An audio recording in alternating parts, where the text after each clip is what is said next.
How's it going, everyone, and welcome to another episode of No Excuses on YouTube.com with your favorite show hosts, Still. Venurian.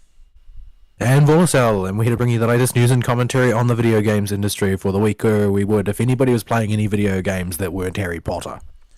Yeah. Yeah. Although that's been amusing all on its own, but we'll come. Yeah, to it's that been later. an entertaining sideshow, and I'm sort of jelly of the people who all seem to have time to play the newest games, but... Chi is up right now at Ultima Thule if we get our butts in gear. Ooh. Ultima Thule. Just follow me and change your class when you get there. Yep. Moochie. So while we're doing the intro, just I saw that pop Yes. on the Centurio Hunts board, and I've been waiting on this one to pop, so... I've been wanting Chi since I found it existed. Oh, wait, I'm going the wrong way. Don't follow me. Go north. Yeah, Go north. Chi fucking is north. Um. Yeah. Lost hydraulic. What we had The square actually one? planned to do is Yeah. gone out the window. So, yeah. Figured that was worth interrupting people for. I agree. There he is. Oh, there he is. Yep, people are gathering. I'll invite Randos, disband, and re-invite you guys. All right. Steak. In fact, I'm just going to put a party finder up. Is this like Ultima's goth cousin or something? You know, it could be. I mean, Omega, I should say. Yeah, Omega. It's very similar in like aesthetic, just a lot spikier, and doesn't look like Yeah, some sort of this one is in their punk rock phase. Rather than like the visual, like this is a visual K one as opposed to the Gact one. Yeah, So I've never done this one before. I haven't You either. need to do him. You need to do him twice to get the mount, I think. So Yes. this is half of a mount. I've been waiting on him to pop all day since it's about wait. It takes about 2 to 3 days after the reset for anything to happen. yeah. Those aren't spikes. Those are guns. Those aren't hands. They're also guns. That's He a lot of hasn't guns. made They probably have actual mechanics because the one in Thavnir does. I've done him a few times because remember when they released the hippos? Yeah. There was a group out there spawning him like every time he was available in multiple instances because Thavnir had multiple different instances you could load. Mm-hmm. And you could spawn him in multiple instances at once. So it was easy to do, Dave, but nobody was spawning Chi. Yeah. By the Probably way, because you don't spawn Chi. that's the new cash shop mount. Oh, the balloons? Yep. Balloons, yeah. I mean, it works for a Lalafell. Don't see it working that well on, say, a Male Row or a Rothgar. I don't know. I'm kind of tempted just because of how stupid it would look. If you were a really tiny Miko, you might get away with it. Yeah, Miko, I think, could get away with it. Lizards are smaller than Miko. Yeah, a really tiny lizard could probably get away with The it. lizards are just teeny weeny. Hooray for Party Finder doing all the work for me. Yay! Alright, which of you guys has the most HP? Oh, goodness, Fern, you're actually the highest HP. That's alarming, actually. Well, I'm the highest HP of the DPS. I mean, I use HP to determine gear level to see who gets stance partner. So, along those lines, I'm actually going to be trying to figure out what the actual rotation for Machinist is now. Yeah, since it's actually doable now. Since it's actually doable now. But beyond that, I've been spending way too much time fart-assing around crafting, doing custom deliveries, and just doing a lot of side content. And we were going to show off something that you got this week, but Chi happened. A Chi happened. He's a spiky boy. They usually pull at 25 or 20.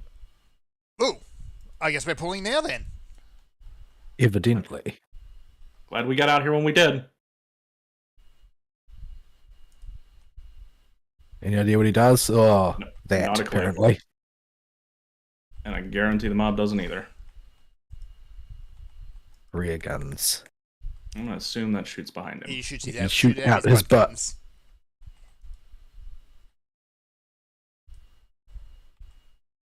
Yeah. To follow on actually from a news article last week, I have noticed there's been a bit of fun with people who've been making content for Final Fantasy XIV. Every single one of them has somehow wiggled in a joke about the Zoom hack. Everyone.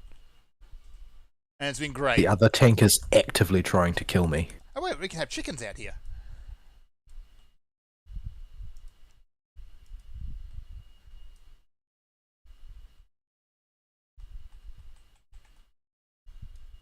Assault Carapace. Oh, That's the line. Okay, so I am the stat collector, apparently. okay. Assault Carapace goes forwards, butt guns goes backward.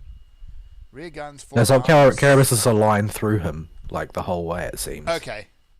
And Oh, that was the butt gun. I wasn't paying attention. I've got Okay. even more stacks now. yeah, he does rear guns and then forearms. It does both. That's got some hit points. Bunker Buster. What the hell does that do? Presumably Tank Buster. Oop, nope. Okay, middle is the first one. Pickle. Pickle? Oh my goodness, I'm bad at this. Pickle. Pickle, Pickle, pickle, pickle. pickle, pickle. You sound very different all of a sudden. What just That's because my happened? power went out. Oh, Oh. joy! There's no storm going on. It's a little trickly outside, but power is completely gone to what looks like the entire area. That explains your sudden death. Yeah. So, Ack.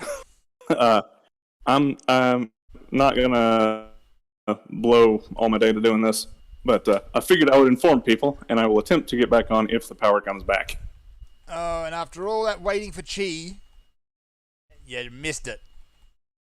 Well, maybe If- he'll still get credit. If I'm still, yeah, it depends on how long it's killed after I get flagged as offline. Yeah. Because it's still showing you as online at the moment, but... Because also I dead. did hit him. Yeah, I did get the hit on him. So I can mooch the group's progress. But Hopefully. we will see. We shall see. So this has been a very Alrighty. disorganised start to the show.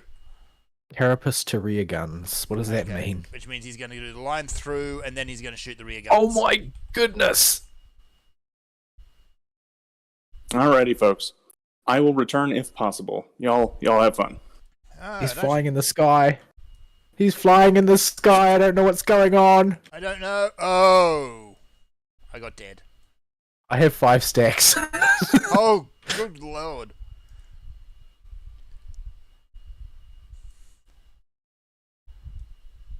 He's going down. Bunker Buster. I don't remember what that was. Bunker Buster is the grid mechanic.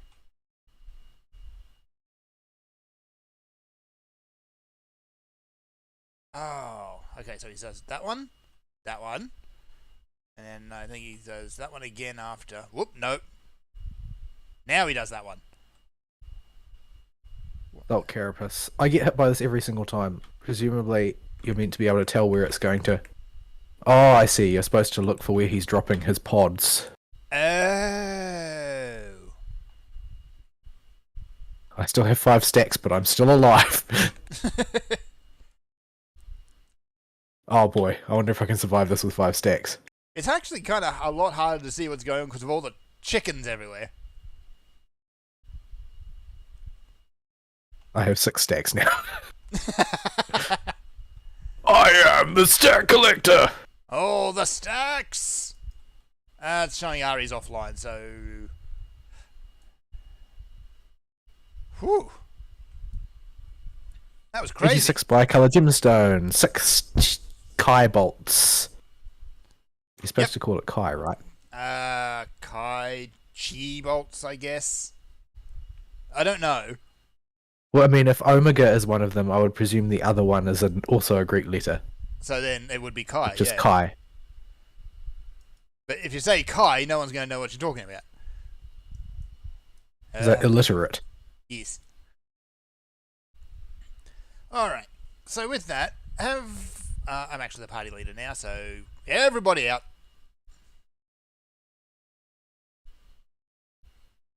Right. Anyway, before we were Where were we? decisively waylaid. I guess I'll head back to your estate for the time being. Before we were decisively waylaid, we were introducing the show. If you'd like to get involved with the show, you can do so by sending us email at noexcusesvtw@gmail.com. You can follow us on the Twitter at noexcusesvtw, or you can join us in our Discord server where you can talk to the host of the show and post spicy memes and probably get on a watch list if you really want to. And you can get there by clicking on the link that will be provided in the show description underneath the show archive on YouTube. Yes, indeed. So that was an interesting way to start a show, is with a big spiky boy in the sky. And a disconnect. I had to disconnect, and everything going wrong. I love it. Alright, so let us dive straight into our wax. And, this right here is my week. Whenever Vol pops into existence. There he is. So, I got lucky and actually managed to scoop a house on my second attempt. I think there were two other people also going for it. I got the first bid, and I won it this time. Say a house, it looks more like a smithy to me. It does look a bit like a smithy. There's a few houses that really kind of do what I want it to. But yeah, so the outsides come together mostly, but I have run out of item budget. Yeah, I gather that tends to happen quite quickly. Yeah, you're not allowed that many outside items because otherwise... Well, because everybody's outside items all have to appear at once. Yeah, the server will choke on it. You don't want that. Yeah, So, mine is currently a blank lawn. I don't have anything on it. This patio actually takes up, I think it's 10 slots? 1, 2... Good gravy. 8 slots. So, it was an absolutely enormous pain in the ass to place as well, because it doesn't like you placing things right near the door.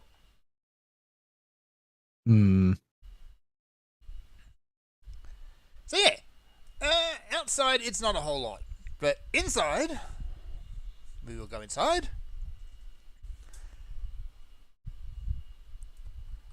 I have been building a really seedy barbecues place. You know, the sort of place that's been open for 5 minutes and already there's gum under the tables. That sort of place. I haven't done anything. Kind of like a kebab store. It's pretty you can't get vertical ones, because otherwise it would be a kebab store. It would be a kebab store. Yeah, I haven't touched anything downstairs, so we won't go there today. Downstairs I'm going to put probably an actual living area. So, yeah, it's starting to come together. I still need to cover the walls with the obligatory tat that you tend to find in one of these places. As well as fill a few gaps in here and that, and depending on... Oh, you mean the sort of, the bizarre, half-hearted attempt to turn it into a 50s dino or whatever that you always see? Yeah, that sort of thing. Where they've got, here is a big celebrity walked past our front door one day. That sort of newspaper clipping. So, get out my cash register. What are you doing?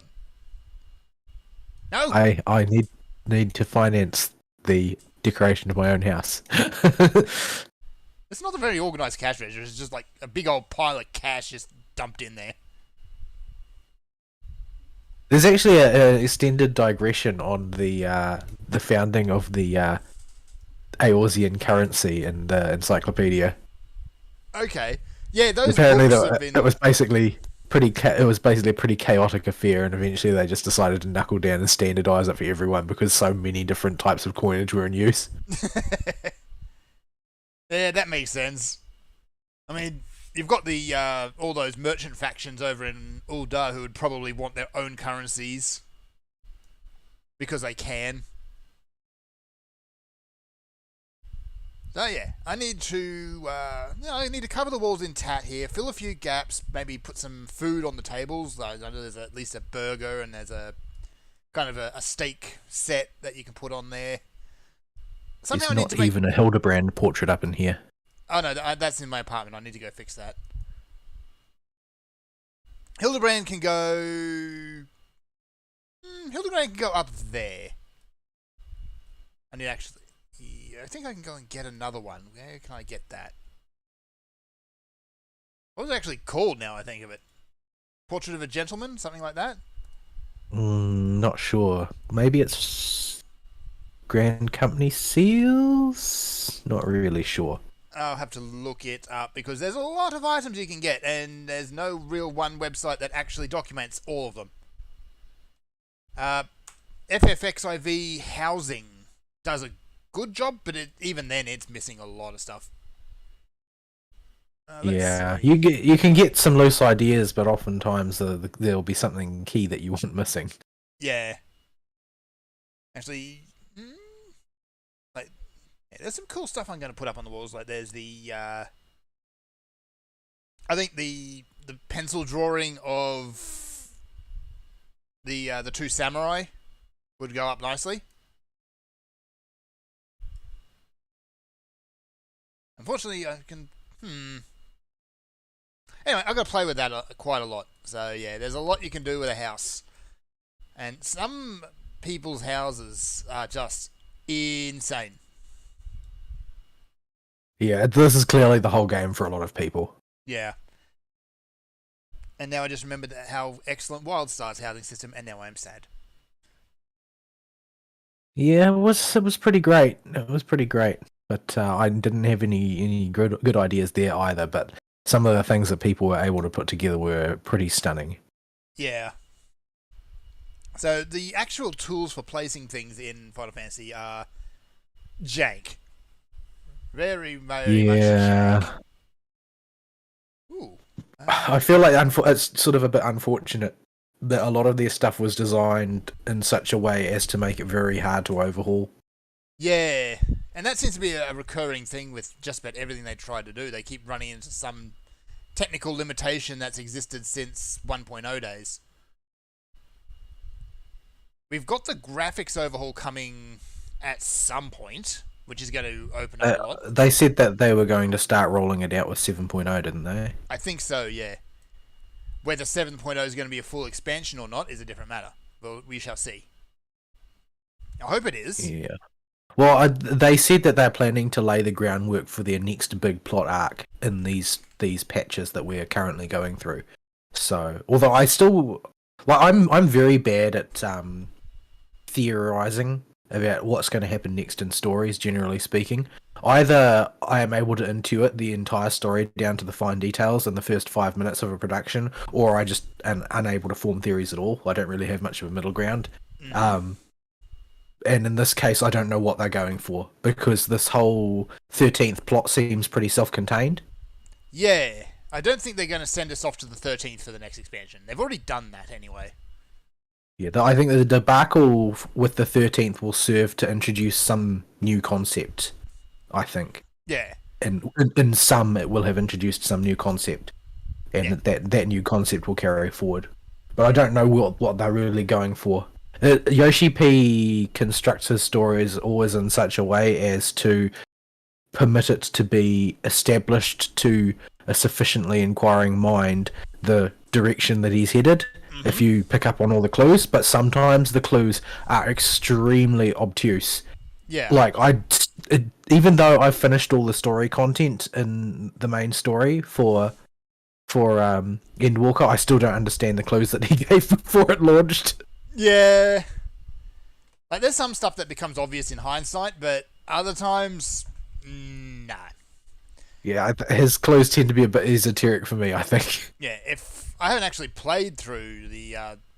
I'm not up to date on the main story, but though if I had to guess, maybe he's trying to re-angle the dragons back into the story and send us off to Mericidia or something. I don't know, like... That seems like a good direction to go. Like the idea that maybe we will get what's his name's sister back, and she'll be all like, there's some shiz we've got to deal with in Mericidia. Come on, yep, type of thing. It's an excuse to go on an adventure. Let's go.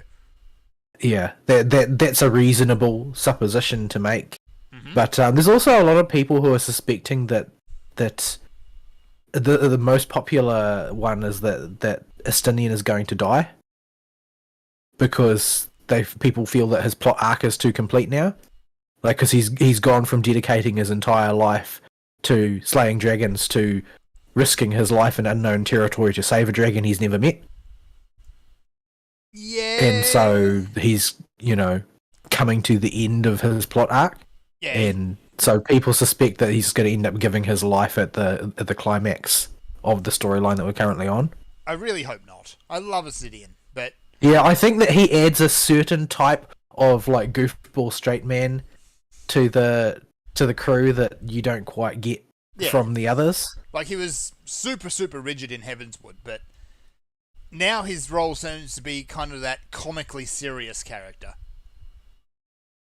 Yeah, like I think that people are starting to really fall in love with his character the more time they get to spend with him.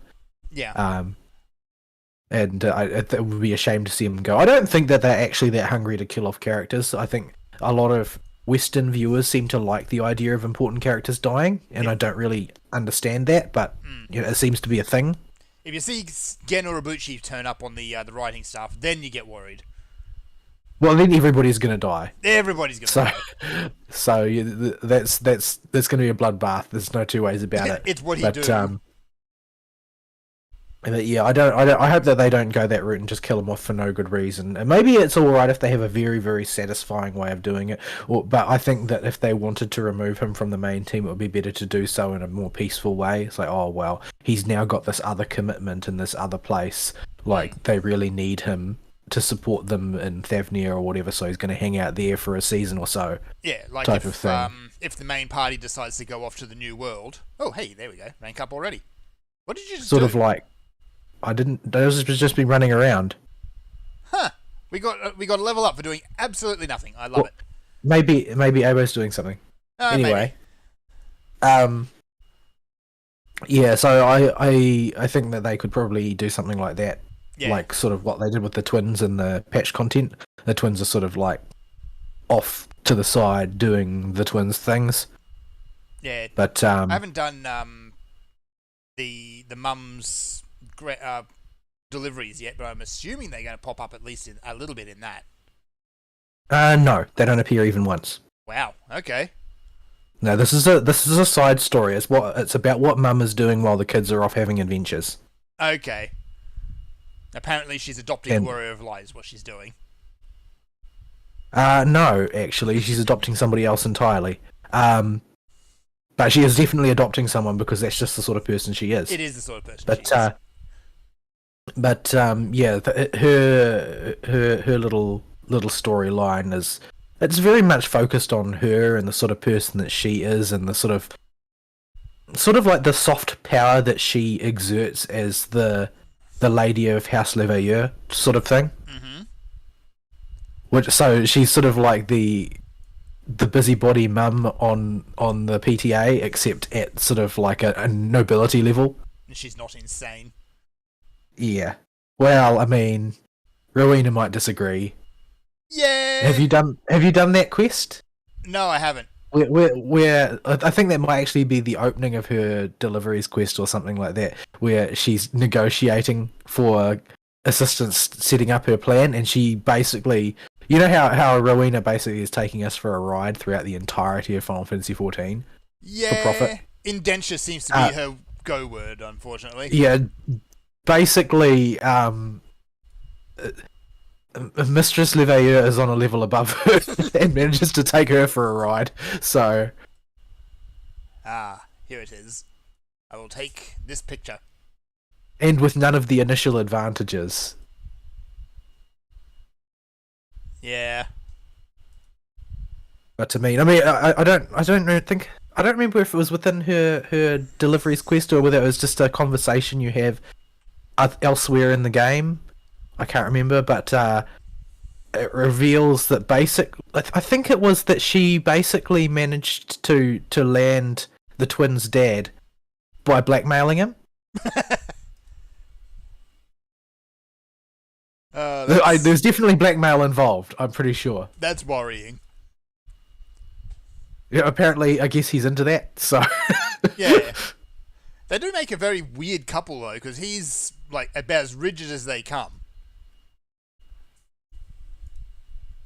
But yeah, she's definitely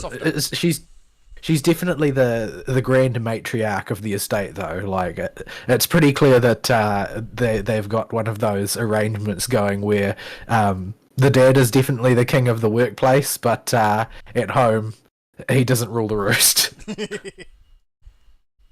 we go. I've corrected my grand oversight. Hildebrand is now in my house. Whoops. Fantastic. And I just put my cupboard in my pocket, and I didn't mean to do that. And I gotta put it back. You must have some big pants. I do, apparently.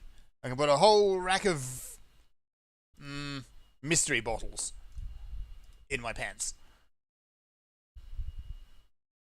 I do not know how to get bananas down from your trees. Throw things at them. So yeah, unfortunately, I haven't done a whole lot of really quest content this week. I've been doing. I've managed to get fishing up to 90 and finished all those quest lines. The final quest line for the fishing is a lot of fun. You have a character who is so aether poisoned he can't go even anywhere near the aetherite, and you get a couple of very strange vomit discretion shots instead. Yeah, you sent me just an out of context screenshot, and I was completely poleaxed because I had no idea what to think. You gave me no context whatsoever. Yeah. You just sent me the screenshot. The game actually doesn't give you context for that until like halfway through the following conversation. It reminded me. There's an episode of Cowboy Bebop called. What was it called? I think it's called Toys in the Attic. And basically, I think it's that everybody ends up eating some bad lobster, and it has effects. Unfortunate effects? Yes. Yes. Can I sit on the fan post? No. So, the context for that one is the guy had just used an aetherite. The experimental aetherite, in particular. So he was actually hallucinating while vomiting.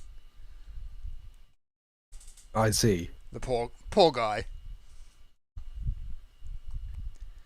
So yeah, all the studio quest lines are basically the same thing with a different flavor on them, and that is the person you're working for is using you and your gathering or crafting skills to basically furnish their thesis. Right. So they do all the writing. You go out and do all the actual field So work. you're their field researcher. Basically, yeah. Which makes sense because both of the gathering ones send you off to Elpis for various reasons. How do they know about Elpis? Well, the fishing one, he's saying, "Oh, if only there was a way I could get a fish from the time before Zodiac existed." And you're like, I might be able to help you with that. Yeah, the Warrior Light just says, "Yeah, I can do all sorts of things," and just goes.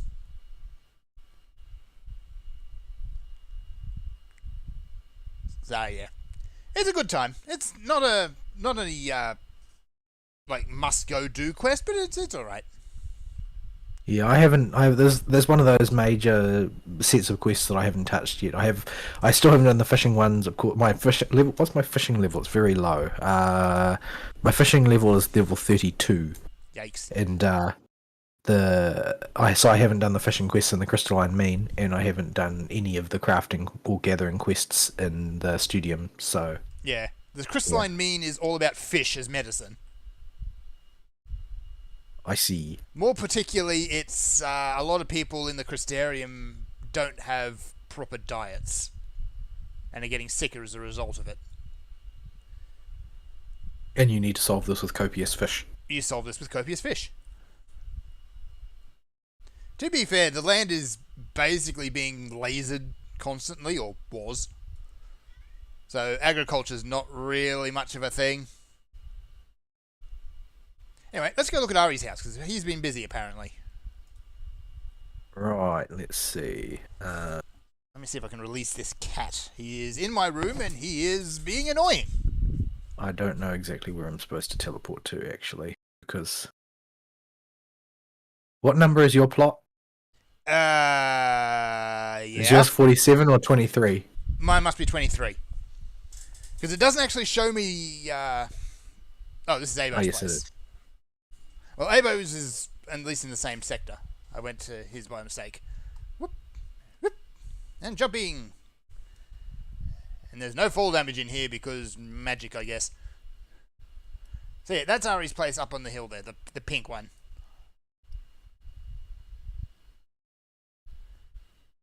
I'm not letting anybody into mine. The only thing it's got is tiles on the floor. Yeah. You haven't had any time to do anything interesting with it yet. Honestly, I haven't had time to do anything with it, Yeah. interesting or otherwise. So yeah, first thing I've noticed is he has a robot in his front yard now. That wasn't there before. Because reasons. Alright, let's see what he's done in here. Doopy doopy doopy, loading. It looks like the lobby to an extremely gauche hotel. Doesn't it just? Gauche is probably the right word, actually, because look at this. That's what he wanted those lush dividers for, is to basically cover that entire wall in foliage. He's going to have major humidity problems in here. Yes. He's got a library downstairs, you know. Well, he did. This seems like a poor decision. He did. He's probably got mold sandwiches now. Also, There's a lot of water in here. there's just this random Koji in here. Yeah, the whole Is he selling place anything? is very, very moist.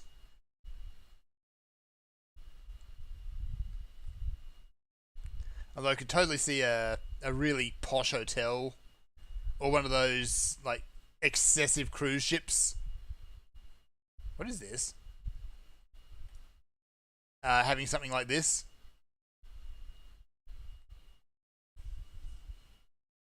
So yeah, it's come together really, really nice.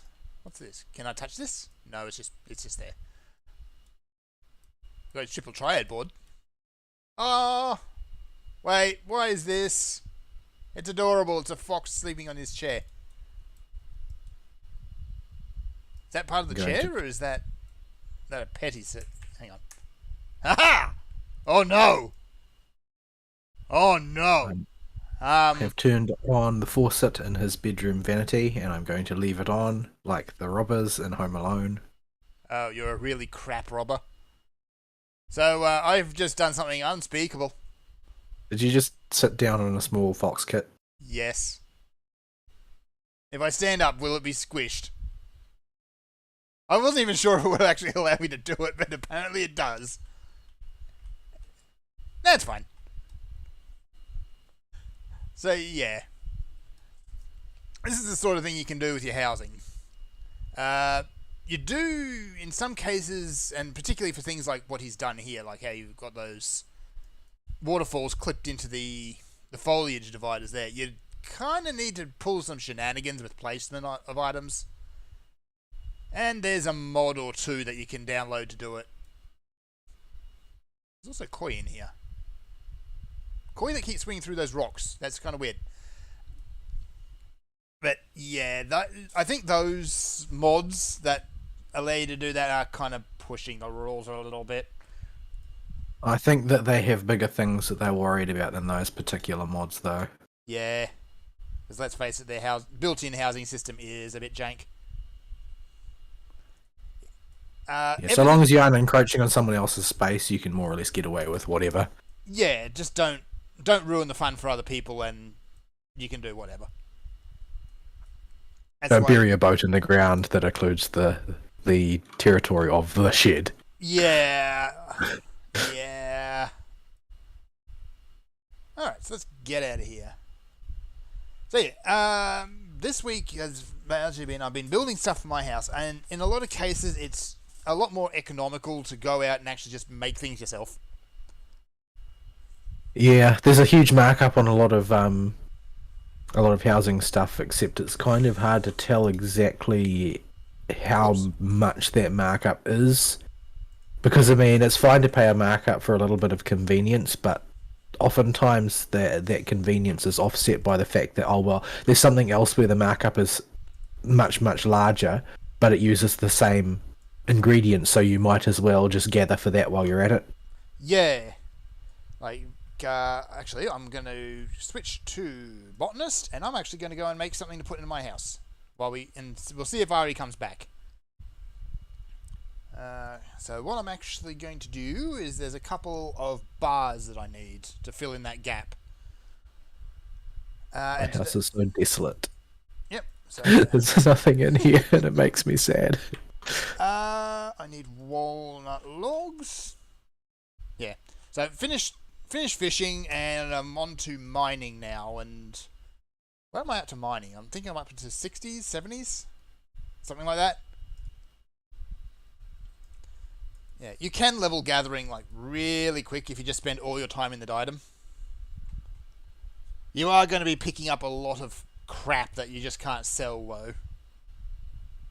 Are there flagstones for making a path on your lawn that aren't the white irregularly shaped ones? Because everybody uses white irregularly shaped ones. I think there's a couple. Let me see. You can use the bricks that I have as one option, but that gives you more of a wide path, and then you can kind of put garden beds over top of it. Also, those are hyper-saturated on my graphic settings. They're practically luminous. Enjoy luminous the orange. Let's see. Garden patch, garden other. Did see a whole bunch of them. Where did they go? There's also a timber bridge that if you can get it to clip in the ground, you can have a very thin timber walkway, which is straight. And there's tree stump stepping stones is the other option. Or a large square of gravel.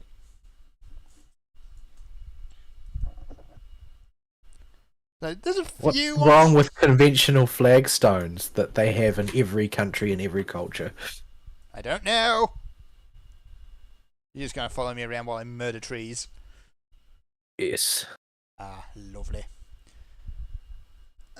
He will tree butcher you. I shouldn't have done that, but never mind. So yeah, that's basically been my week. The only other thing I've played is a bit of the new Holocure patch.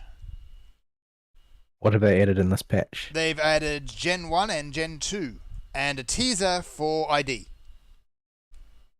They've also added a new stage, a hard mode version of the Office stage, Stage 2, and a time trial mode where you're fighting enemies on a stage.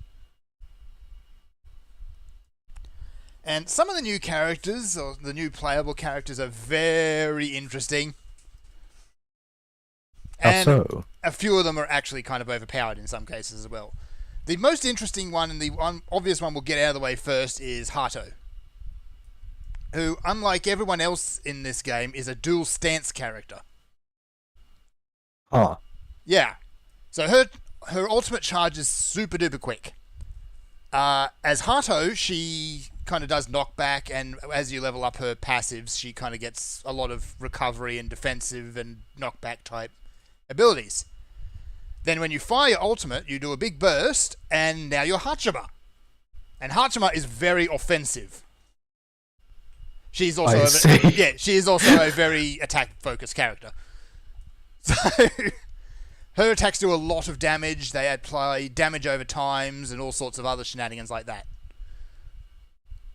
So it's fun and to work with them. If you build up one of her passives to a stack of 50 before you press the ultimate, you also end up in Eldritch Stance, which you're both at the same time.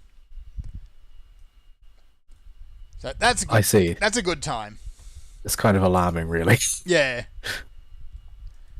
Who else is of interesting note? Shion I've actually played a lot with, and she's a lot of fun. Her basic attack is just a little projectile, and she just goes pew pew pew. Her ultimate, though, she jumps up into the air and comes down with the Kusaka kick. And she blows everything up in a wide area. With the power of being a brat, apparently. Or garlic. No, the magic garlic it's a pet, basically. It floats around the arena. And it tends to do whatever the hell it wants. Yeah, what you're supposed to do is follow the garlic around, because when you're nearby, it's a lot more effective.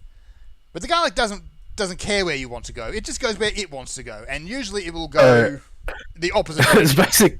So it's a novel new game mode where you don't dictate the direction that you go. Yeah. So it works on the new stage, which is the Halloween-themed stage. It's a small closed room, and it's got crap all over the place that you're going to keep running into and getting caught on. So it works in that, because it'll just bounce around off the walls. I haven't tried Shion in an open field, so... Also, the garlic doesn't actually pick anything up like Friend does, or Sora's teddy bear friend.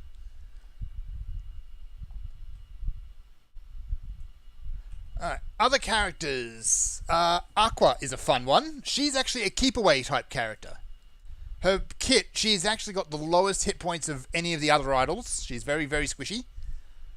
But she's all about escaping the mob and hitting them at a distance by throwing brooms at them.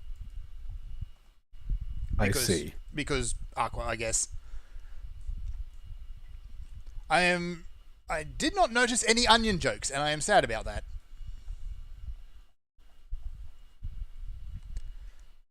Who else we got? Subaru's fairly standard. She's a duck who basically arrests anyone who touches her.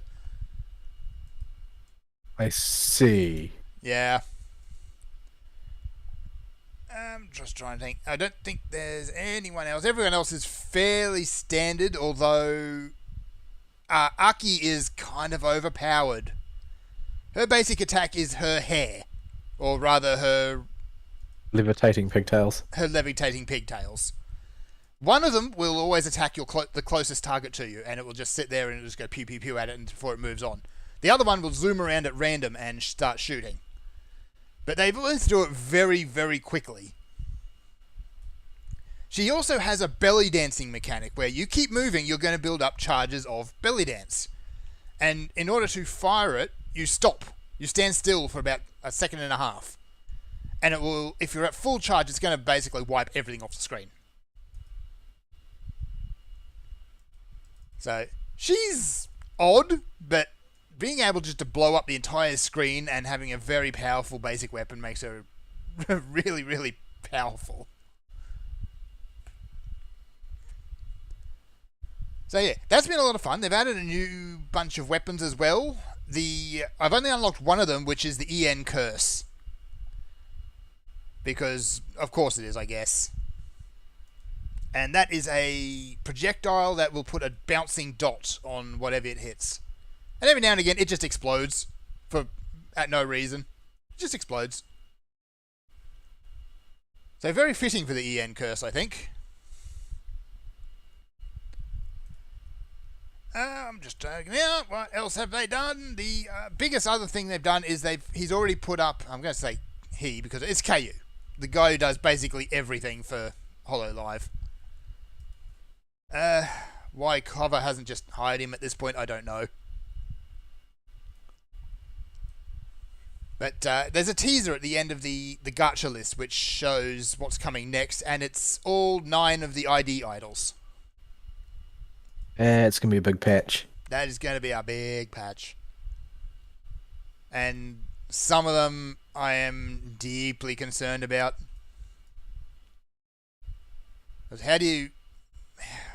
Ollie's got to have some sort of hyperkinetic ability. For a dead girl, she's got an awful lot of energy.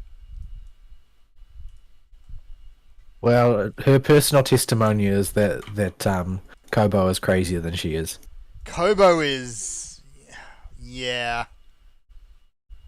Kobo is just Kobo. Apparently, though, she's completely different when she's got a Japanese audience. It's kind of it's very strange. Particularly if you watch her karaoke streams. It's almost like she's a completely different person. Like, if she's collabing with the other EN idols or even the stars, she's just full-on brat. But yeah, she acts a lot more mature when she's performing for a JP audience. It's very, very strange. Maybe she just knows her market, I guess. So yeah, that's HoloCure. If you let it, it will eat all your time because it is incredibly addictive to play.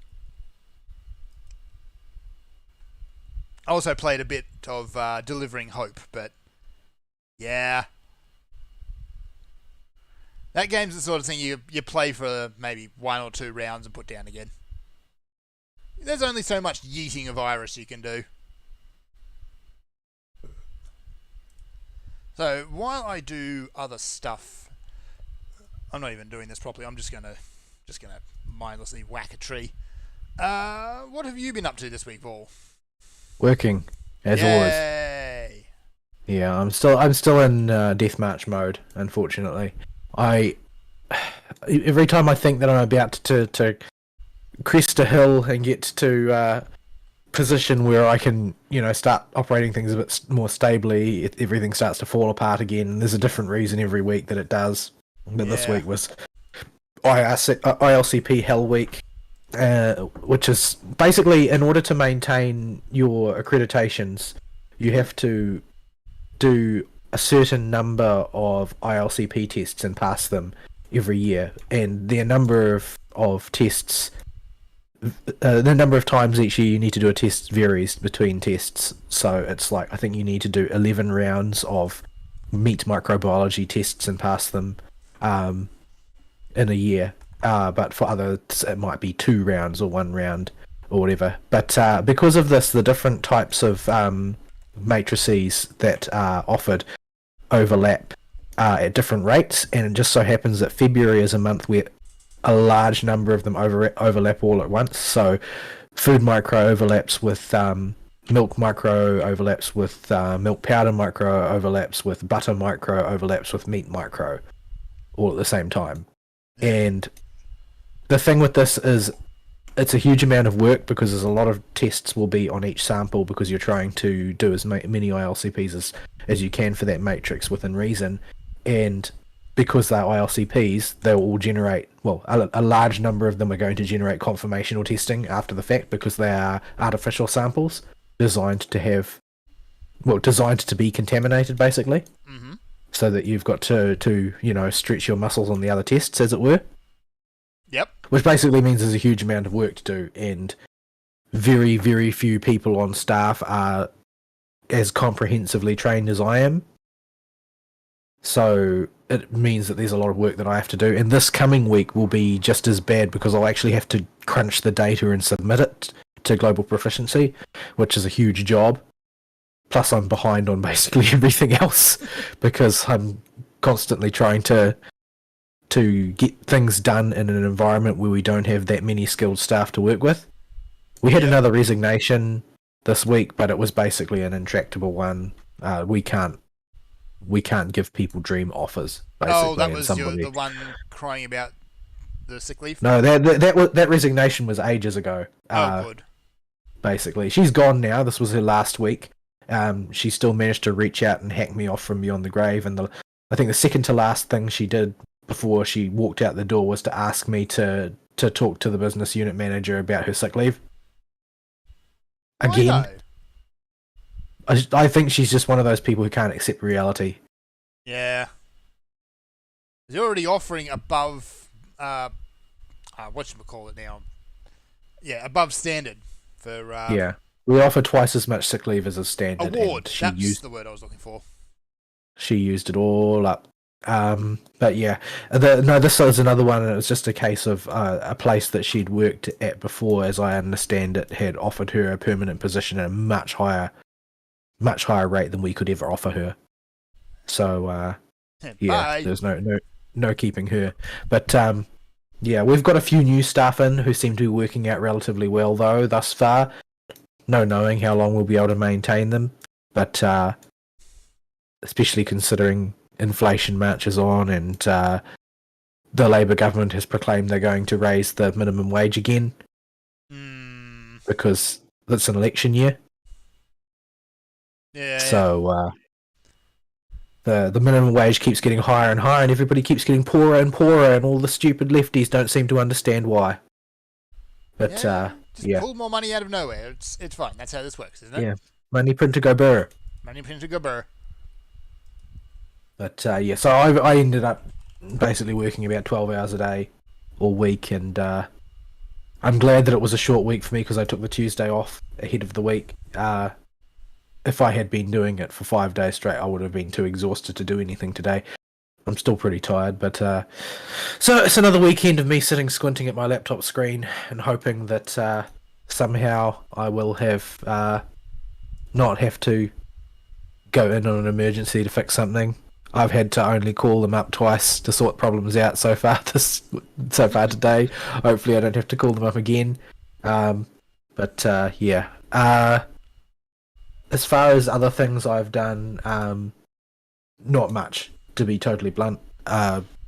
It's Grailfront week in FGO, which is always an interesting departure, except I'm very bad at Grailfront, so I keep using the cheesiest tactics I can think of to get through it. Oh, joy. Because I'm bad at tactics games. Which basically means putting the Glad in Gladiator as often as possible. I did one of the rounds that I did this morning before I got online was it allowed me to bring Hercules, and he literally killed every single servant on the opposing team by himself. Like, nobody helped him.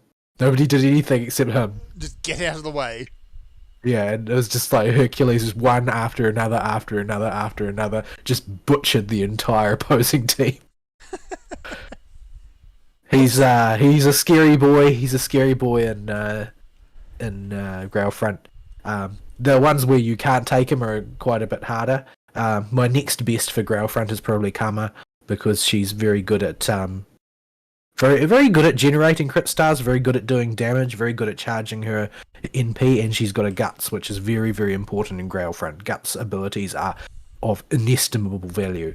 And she can also heal herself, although every time she heals herself it deals a penalty to her max HP. But she's got very good sustain. Basically, she's the perfect all-rounder, one of the perfect all-rounders for Grailfront, only basically not able to deal with casters due to her assassin class. But generally speaking, a very good option. So I've been leaning on her pretty heavily. I also used King Protea, who is quite effective.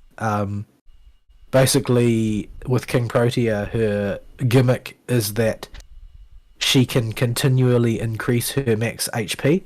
I have all her skills at level 1, and I only used her in a few fights, but she still had 20,000 HP by the end of it. So the idea is basically that you try and outpace the amount of damage you're taking by continually increasing your max health. Okay. So yeah, quite effective there as well. But I'm not a huge fan of Grailfront. Ugh, I'm about to sneeze, but it wouldn't quite come out. There we go. That's the worst feeling. I'm not the hugest fan of Grailfront because it's outside my comfort zone and it takes some time to play, but it does make an interesting diversion, and I think there's one more round to go which will unlock this afternoon, and then once I've managed to clear that one, it will be another Grail to add to the pile, where I continually hope that they're going to add some way to increase Kiyohime's level even more. But yeah, I have started using Grails to level other servants up to level 100, because some of the servants that I just use a lot, particularly the ones that are very utility knife, when I don't really know how to solve a problem and I just need stats to brute through them, then they are a good pick to level to 100. So I've been doing that with some of them, but yeah. Don't actually know what's coming up next. I think the Valentine's event is coming up next, which will invariably be very silly. So, and that one will come with Karen Hortensia will be added, who you may remember as the money crazy nun in Carnival Phantasm. Oh, her. Yeah, okay. Yeah. This should be interesting. She is the pseudo-servant for Cupid. Okay, what? Yeah, it's one of the pseudo-servants which leans more heavily in favour of her personality, and she's less affected by it. But yeah, she's an interesting servant, but generally a little bit subpar, so I won't be rolling on her yet. I might roll for her later. I'll probably throw some tickets at her this time just because I think she's a fun character, but she's just not very good.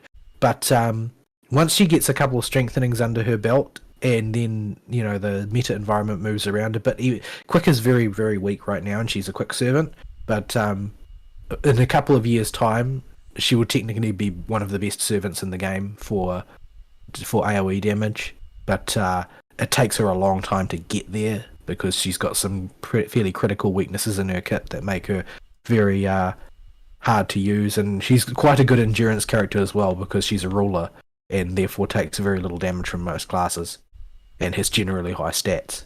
So yeah. What else? Anime wise, I haven't had time to pick up any new anime, and most of them are just sort of alright that I've seen. The one that I said was really, really atrocious and don't watch it is still really, really atrocious and don't watch it.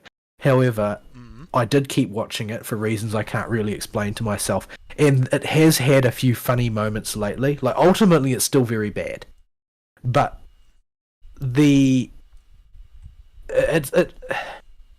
let's see what can I compare it? The sensation, like, first of all, this is not a question of degree, but rather kind, because it's still bad. But it reminds me a little bit of the revelation that took place during the Persona 4 Golden anime. Oh.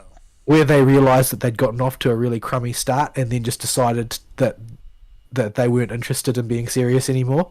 And they just went out to make it as wacky as they could. Yeah, so this series, like I said, this is a question of kind and not degree, because it doesn't deserve to be said in the same sentence as the Persona 4 Golden anime. It's not that good. But I can see that there's been a certain sea change has taken place. It's still a by-the-numbers, wish-fulfillment, fantasy, magic school, harem anime, with every trope played completely straight. Yeah. That is still the territory that it occupies. But the main character seems to have sort of spun off into this sort of zany, no common sense about the world position in the last episode or two, where the tournament arc is coming up, and one of the girls in his presumptive harem is she's a noble girl, and her father's forbidden her to lose against a particular individual from another school, and she has zero confidence in her ability to win because when she was little, she was best friends with this person, and was always throughout her entire childhood outclassed by her. And even though they were very close, eventually her sort of inferiority complex got to the better of her, and they grew apart because she always lost. Yep. But the main character has decided that he's going to take her to boot camp, and has decided to basically don a ridiculous mask and behave in a very strange way, as he claims that is the way his master trained him, and generally speaking, act in an absurd fashion while giving her sort of like the Might Guy style of training. Oh, jeez. Of basically ridiculous amounts of physical exertion all the time forever. And she eventually, once she realizes what this is like, attempts to run away, and he tracks her all over the school. There's another sort of zany offshoot of the story where he joins several different clubs on campus, and one of them is sort of the garden club, where all of the members except him are girls, and he basically sits and drinks tea with them and does gardening. And the other club he joins is sort of like, you never really see them doing anything. They just all sit unclothed in a sauna all the time, and they all look like JoJo extras. Right. And it's like basically the bodybuilder club, and they're all obsessed with muscles. This the bodybuilder club actually got out and did stuff. Well, you never really see them exercising. I don't think they just sit in the sauna, flexing at each other. Oh dear. Because this guy, he was a child soldier. He spent his entire time in the military, either fighting or training. So despite the fact that he looks like your typical incredibly svelte and scrawny anime protagonist, the moment he enters the sauna and takes his clothes off, he's like comically ripped, right? like ridiculous, like Son Goku ripped. Oh dear. And so is everybody else in this club. And they just sit in the sauna sort of looking stoic at each other. Like they're from a JoJo anime. And so it's another sort of like embedded bright spot of absurdity in the matrix of what is otherwise an incredibly banal show. And none of this is an endorsement to watch it, because it's not good. It's not good. However, it did sort of catch my attention for being incredibly silly. That's what you want, at least.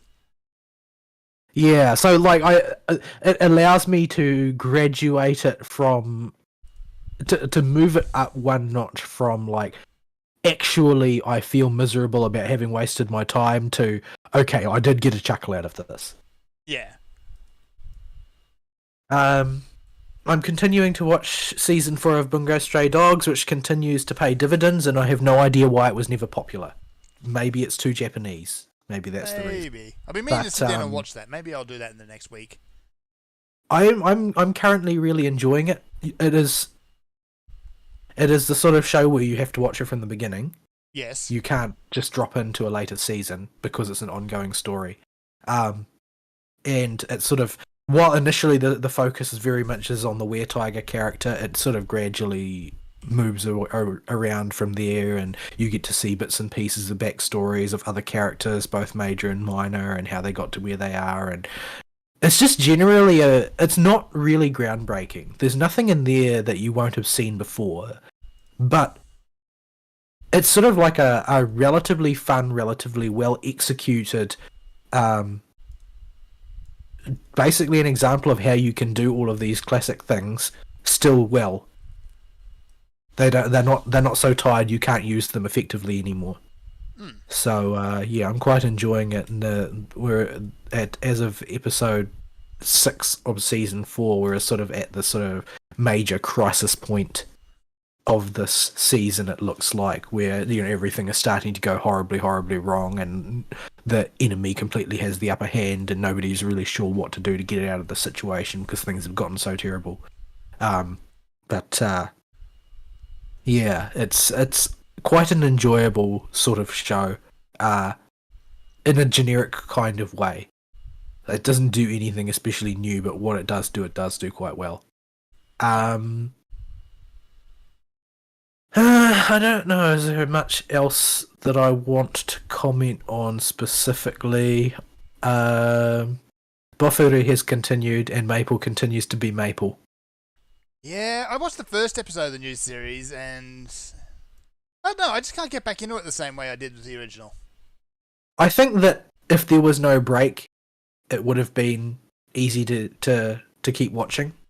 Yeah. Because I think that it's not a story that copes well with the downtime. Because there's no... Basically, the issue is that there's no hook at the start of season 2. No, it just kind of starts. Because it's just it's an ongoing story. So it's basically as though there was no gap. It's like, oh, and now we're on the next floor, and things happen. And it basically continues on at the exact same level it left off. And it is not a story that really climbs anywhere. It just goes along on its sort of even keel, and it's like the where another series would have Monster of the Week, it's like, what will Maple do this week? Yeah. Type of thing. And she appears to have gained the ability to turn her arms into tentacles. Because of course she did. There does not really seem to be a good reason for this, other than she sort of got lost and then ate a tentacle monster. That seems to be how she's gotten a lot of her powers. She just got lost and did a thing.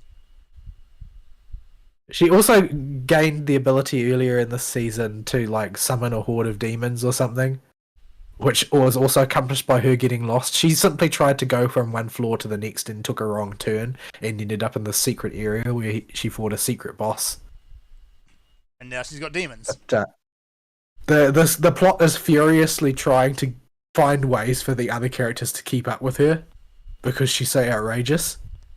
Yeah, but, that's why I felt yeah, I felt season 1 kind of ended at a good point.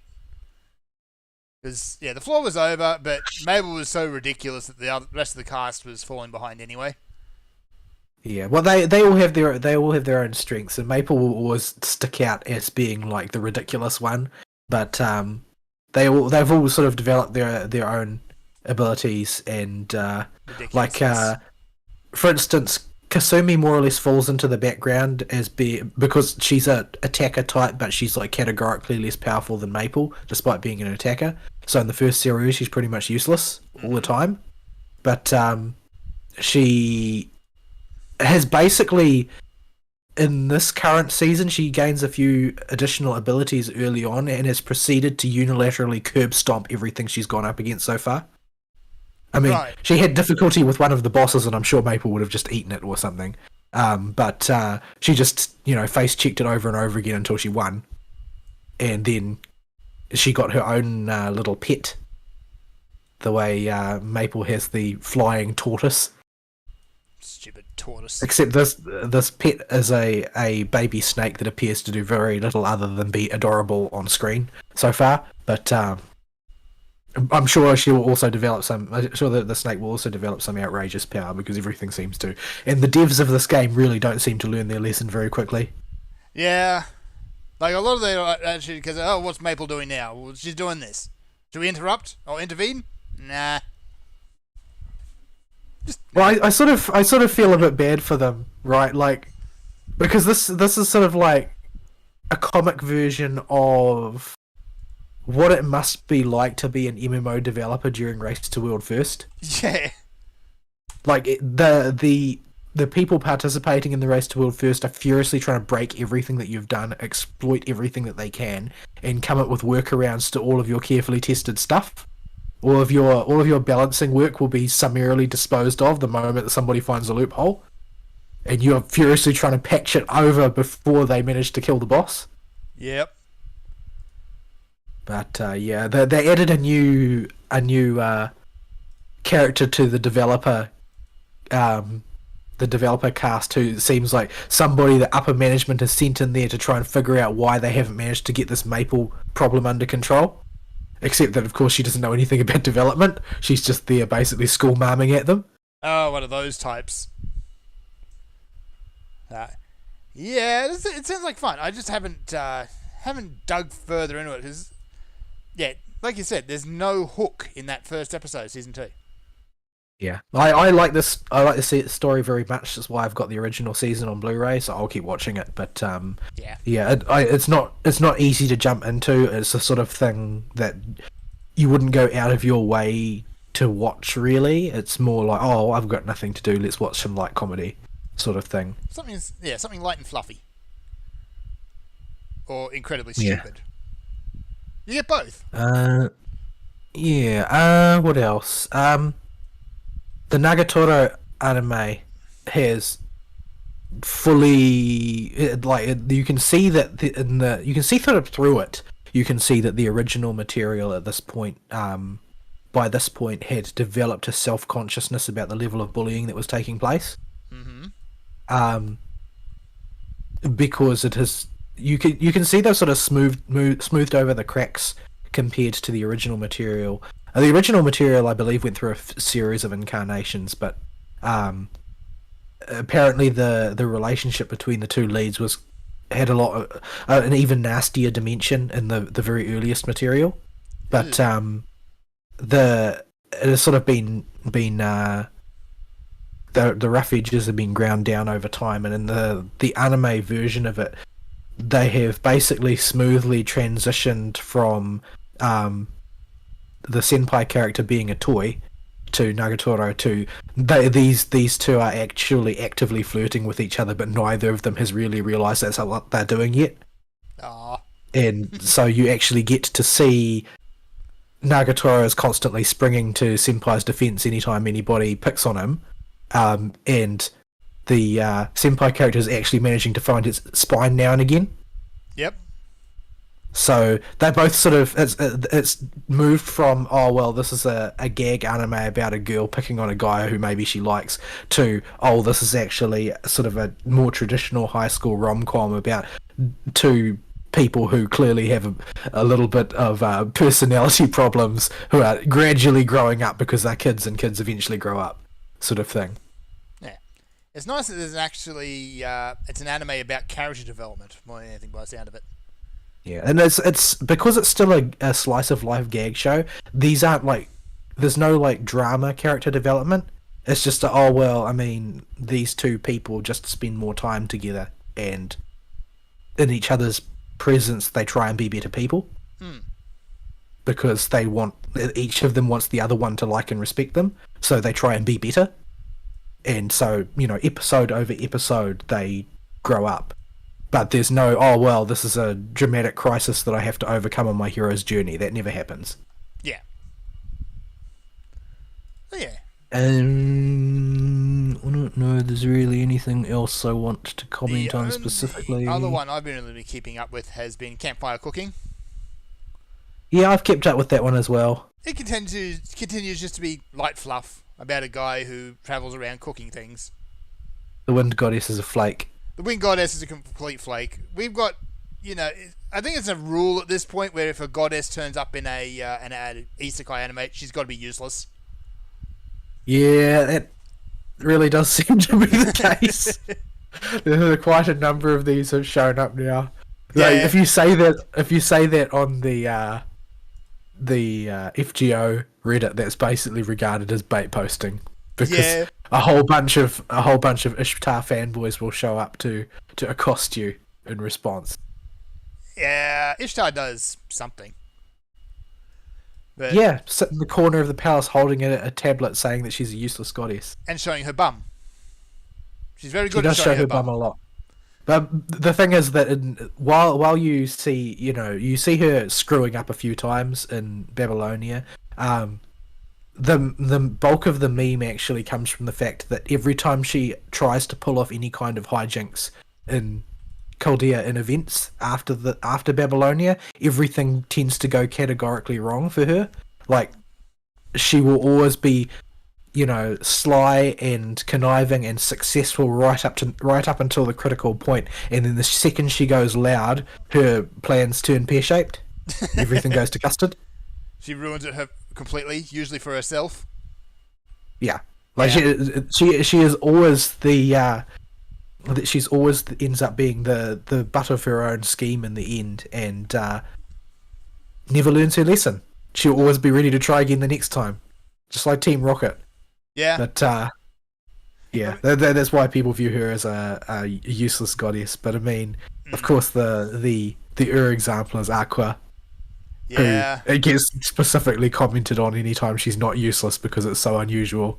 Yeah, she is specifically called useless goddess in universe. And then there's Restarte, who is also categorically useless, and I can't even remember what that anime is called. About the hero who ridiculously over prepares for everything. Cautious Hero. Yeah. That was it. But she's got a really deeply tragic backstory. She does. Unlike Aqua, who's just an idiot. Aqua has no excuse. Yeah. And now we've got this new goddess. Was it Nui? Something like that? Is it Niren or something? Niren, something like that. Her thing seems to be blackmail now. Yeah. Yeah, she just tries to get people to give her sweets as offerings because she wants to eat sweets. Yes, and once you do that once, then she keeps nagging. Those are revelations, Fern? No, revelations from the goddess. The revelation of the goddess being, hey, give me sweets. And I'll give you your hey, magic. do my online shopping for me. Yeah. But I gave you a sacrifice. I gave you a tribute yesterday. I want more. So yeah, isekai goddesses useless. Yeah. Well, the ones in other slime time are generally nice though. Yeah, they are. The you know the one I'm talking about. What's it called? By the grace of the gods. Grace of the gods, yeah. Yeah, they tend to be nice. They tend to be nice deities. They don't bully the main character and they aren't useless. They don't do very much, but at least they aren't mean about it. Yeah. What do I need? I need a user number. Crafting and off to murder more trees. Where am I going this time? Why you bully the trees like this, man? Or what have they done to me standing there being all wooden? So yeah, I mean, there's some good, fun anime this season. There's a couple I might check out later once they've finished their run, and see if they've any good. I've still got to sit down and watch Chainsaw Man. Yeah, the general opinion on it is that it's bad. Like, I haven't read the original material, so I don't know what it is that they're comparing it to, but the general tone seems to be one of deep dissatisfaction in the adaptation. The reason for that is, I think, because in the lead up to it, it built up just so much hype. Way too much hype. It's hype poisoning. It could not possibly live up to it. It could not possibly meet the expectations of it. So that, I think, is where that's coming from. Other people who kind of didn't get hyped and went into to kind of watch it fairly blind say it's pretty good. It's completely bonkers in a lot of ways. There's a few bits of the plot that really don't make a whole lot of sense, but who cares? This guy has a chainsaw for a face. Yeah, it was enough to make me interested in maybe reading it at some point, and I would have liked to see the anime continue so I can find out, what the F is going on and why is it okay for this crazy woman to groom this guy. Because, it seems like grooming to me, TBH. But, yeah, it didn't come off as terribly remarkable to me. It's shonen trash. Let's face it. Yeah, but like, so is whatchamacallit, Demon Slayer, but Demon Slayer was better. I've got to watch the newest season of that too, which is apparently that goes hard. Yeah, like it's just Demon Slayer is basically like updated Naruto. Yeah. With better animation, slightly tighter writing, less obnoxious protagonist. Like it follows the same sort of arcs, and the characters behave in the same sort of ways in the same sort of situations, and can't help but sympathize with their enemies all the time, and so on and so forth. Less filler. It's very, very traditional, except that it's just produced so slickly. But while Chainsaw Man is just sort of a slightly more nihilistic take on the same thing, it just doesn't quite hit somehow. It's the whole production doesn't quite hang together well enough, and I'm not really sure what it is about it. But yeah, the fact that this is also reflected in a lot of dissatisfaction with the way it was executed in the anime suggests that maybe there are a few flaws in the way that they've paced it and put things together, and that generally the fact that it lacks any kind of climax. Yep. Okay, I can get that one. Yeah, no, nothing happens at the end. It just stops. Like the closest thing to a big thing that happens is that you find out that Boss Lady is redonkulously powerful. But everybody knows the government does deals with devils. I mean, come on. I mean, they're the freaking government. Yeah, it's what governments do. But yeah, I was not particularly amused. Like, it seems a lot like they've tried really hard to break away from the sort of the traditional tone of shonen, but they've tried to use all the same tools in the execution, and it just hasn't quite worked because those tools are designed to work within the classic shonen framework. Like, you can do the exact same show as Naruto in like Jujutsu Kaisen. Mm-hmm. Taisen. I don't know what it's called. Yeah, Kaisen. Jujutsu, whatever it was called. And it will work. Even if you're doing the exact same thing, it will work because you've got all the right pieces put together in the right order in a way people are familiar with and recognize and know what to do with as a customer, as somebody to be entertained. It was outrageously popular. Unfortunately, it was outrageously popular with horrible Fujoshi, but it was outrageously popular. But yeah, I don't see that this Chainsaw anime has the chops for it. Maybe it's just something that doesn't adapt very well. I'm not really sure. Maybe. But people also said that a lot of what they liked about the original material was that it had a sort of fairly unique visual style to it, and that anime really didn't adapt that in a way that translated it. They just made a generic anime using the same sort of character designs and stuff. So yeah, it seems like a lot of things were lost in translation there. Yeah, I have to watch it and kind of make up my own mind on that one, really.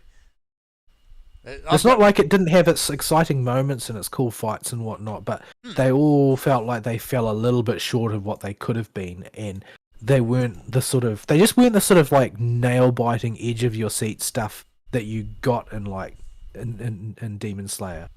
Yeah. It's like those fights were like they were edge of your seat stuff. It always comes right down to the wire there. I think that might be what's really upsetting people. You've got a cast of characters who just don't seem to be capable of dying. Yeah. Like even Bleach characters seemed more mortal than the ones in Chainsaw Man. Like Chainsaw Man is like they're on the edge of like Dragon Ball Z death doesn't matter. He'll just be back next week. Like the main character, what's his name, gets dismembered so many times. Yeah. So, yeah, that might be what really annoys people is just that, like, it's almost but not quite great, and people are just left wanting. So we'll see. Yeah, it could well be that. It does seem like they've just slightly missed the boat. Yeah, and ultimately you just leave people with blue balls doing that. I think that's about it for the anime, unless you got another one that you've been watching. Nah, we'll leave it there. Alright, we should take a break. Yes, I haven't heard anything more from Ari except to say his entire street is out of power and then he thinks a tree might have fallen or something. Oh joy! So, alright, well we'll take a break, we'll see if we can get in contact with Ari again, and we'll be back shortly.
we're back.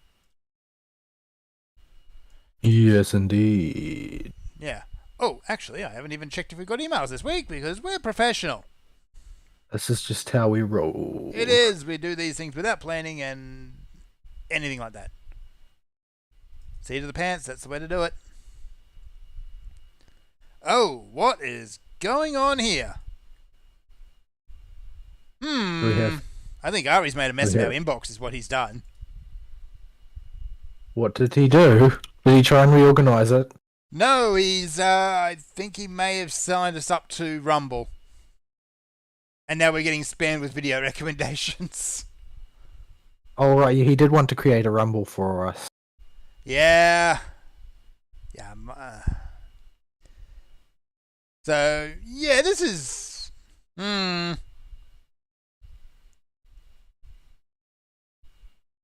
Yeah, anyway, I'm not going to look at any of those because some of those videos are a bit sus looking, admittedly.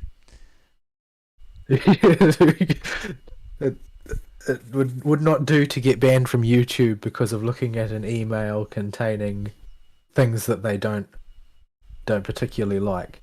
Like anything. Yeah, this doesn't look like anything I was responsible for, no. Okay, so in that case, let us move on to the news, shall we? And we'll Yes, what are we going to talk about today? Well, there's been a few things that have happened this week. And I'm going to make my sideboards while I'm here, just because I'm doing things. What was I doing? Glade, right. Glade partitions. Gonna make a bunch of these and sell a few.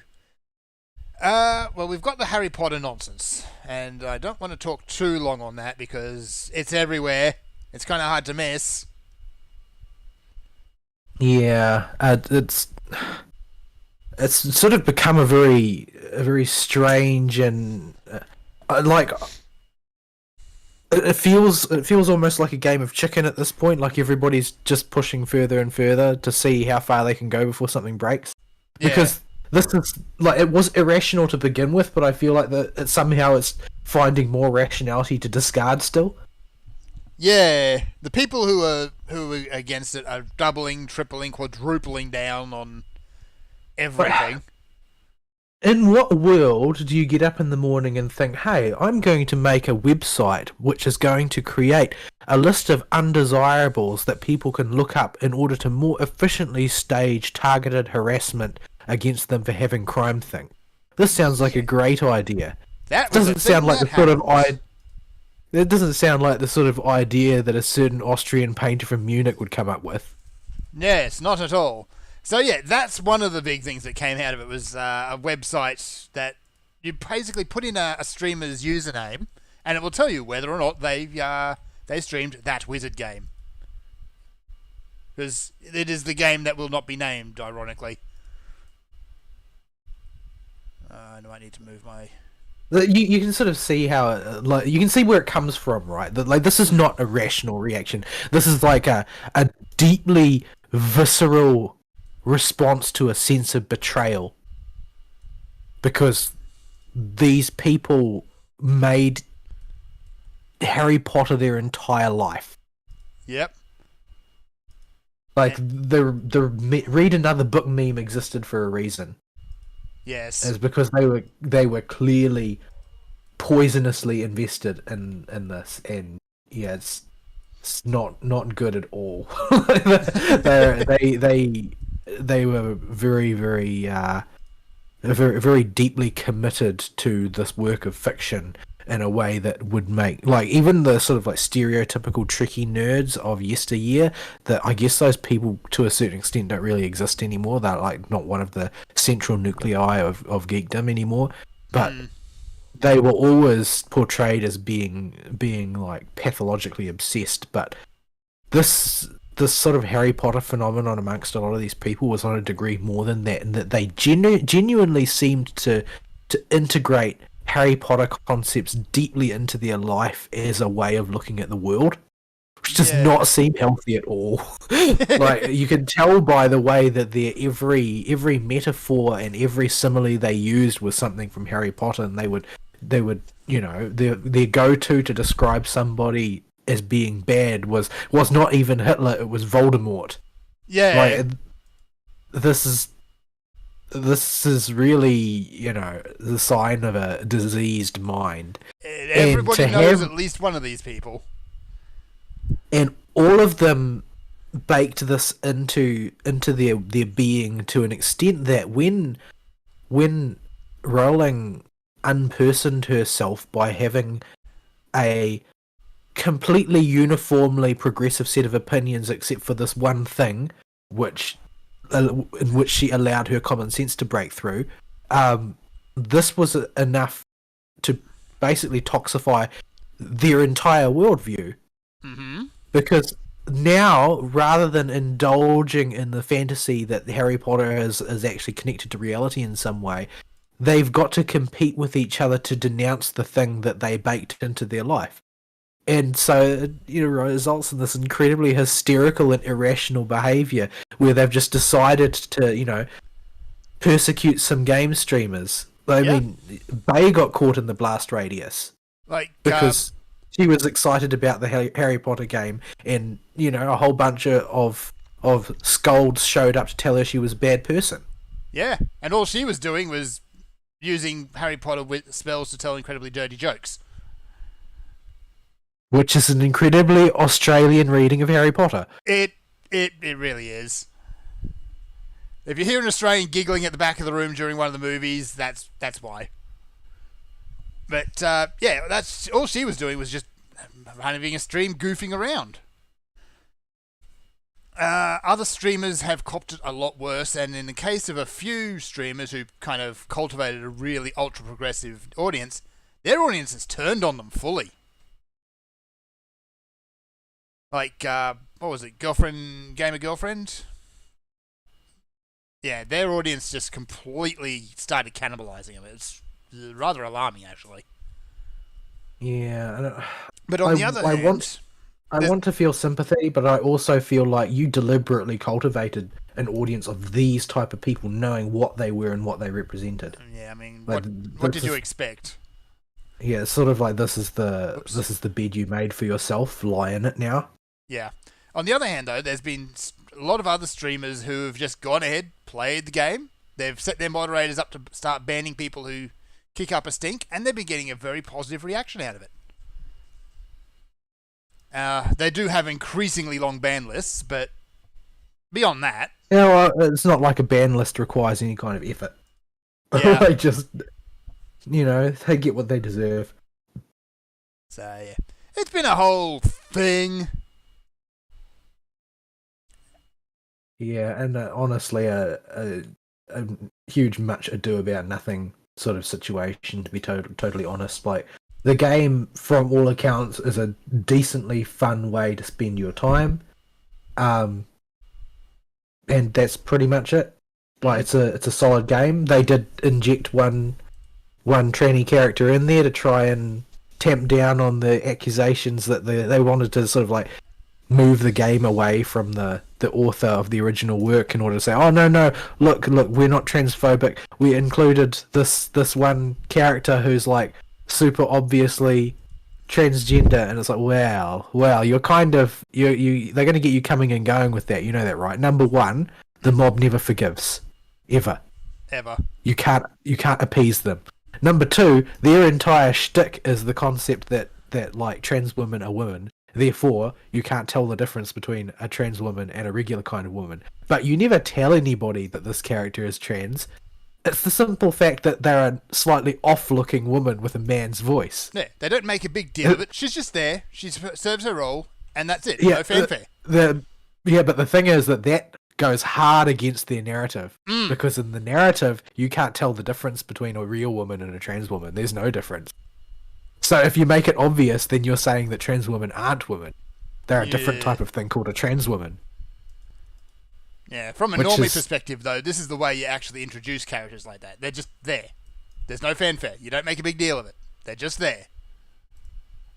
Well, realistically, I find that the whole thing to be just it's inescapably going to be a breach of suspension of disbelief, since the concept is entirely alien. There is no culture that has the transgender concept, and don't let anybody tell you otherwise. It is not a thing. There are various sort of like weird social roles that have existed in various cultures around the world that are not conforming necessarily to the conventional ideas of, bulk population masculine, bulk population feminine, but these are sort of marginal cultural cases, and they do not at any level purport to be able to bend reality. The transgender phenomenon is an entirely recent social contagion existing chiefly in the West, though not exclusively, and when you're going to take something like a Harry Potter game and then jam it in there, you are still trying to make a point and everybody can see it. Oh, yeah. And therefore, you are actually harming your narrative work by doing it. You are not improving the diversity, you are harming the quality of the work by injecting into it a statement, because it will always be a statement. If the narrative was true, then you wouldn't be able to tell, but they went out of their way to make it obvious so that people could tell that they were making a statement. Yeah, it actually does raise a few other questions, but let's not go down that rabbit hole because it's all about Harry Potter universe mechanics, and I don't care enough. Well, there have been some because of the development of the that website where you can have a voice say things. You know what I'm talking about? I'm not really quite sure how to describe. Yeah, provided enough voice samples, it can synthesize a voice and then have it read things for you, right? Yes. So there've been a lot of because this whole Harry Potter debacle has been a fountain of memes, right? Of course. So there's been an awful lot of amusing and edgy green texts that have come out of it. Oh dear. But in the modern era, we can have these green texts actually read by the Harry Potter characters in question. And this has been incredibly priceless. This is like, the memes have entered a whole new golden age at this point. Yeah. So every time you want to have Dumbledore say something really dumb, questionable, really questionable from a 4chan green text, about how Harry shouldn't, try and convince Hufflepuffs that Sectum Sempra is a gender change spell and that sort of thing. You can actually have Dumbledore say it now. So I see. Yeah. Okay. So yeah, we're sort of having because of this sort of oddball, idiosyncratic selection of a flashpoint in a culture war, coinciding with a bunch of various other technologies reaching fruition. It's just created a highly entertaining maelstrom of complete bullshit.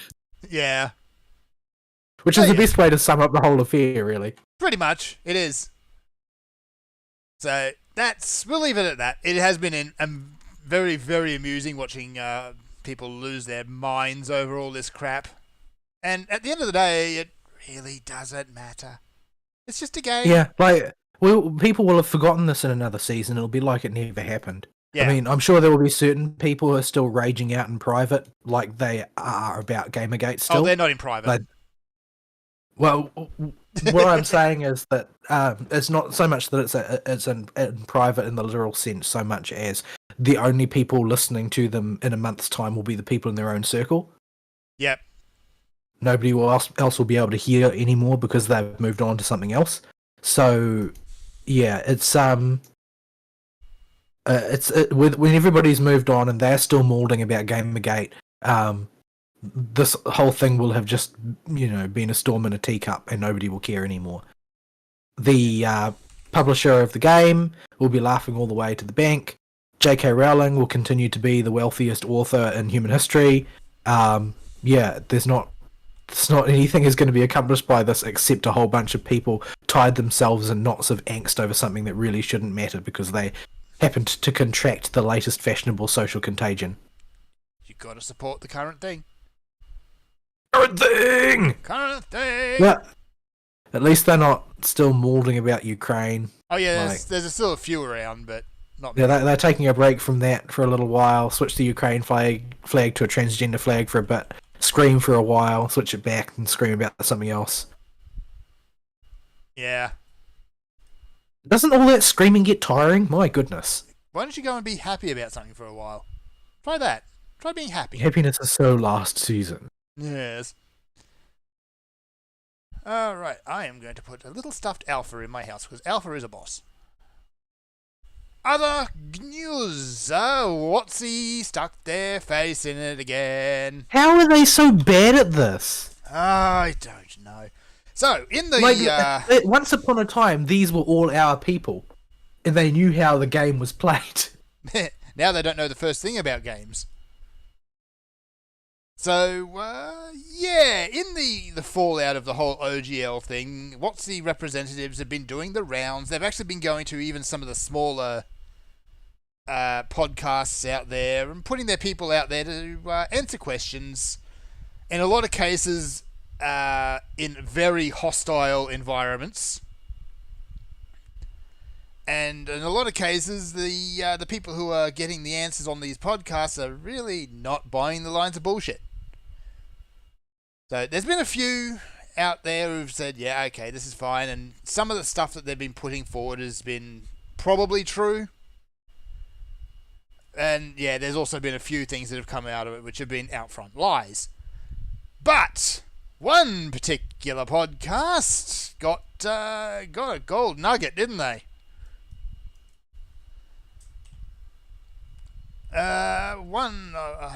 Should we name the guy? I can't remember his actual name now that I think of it.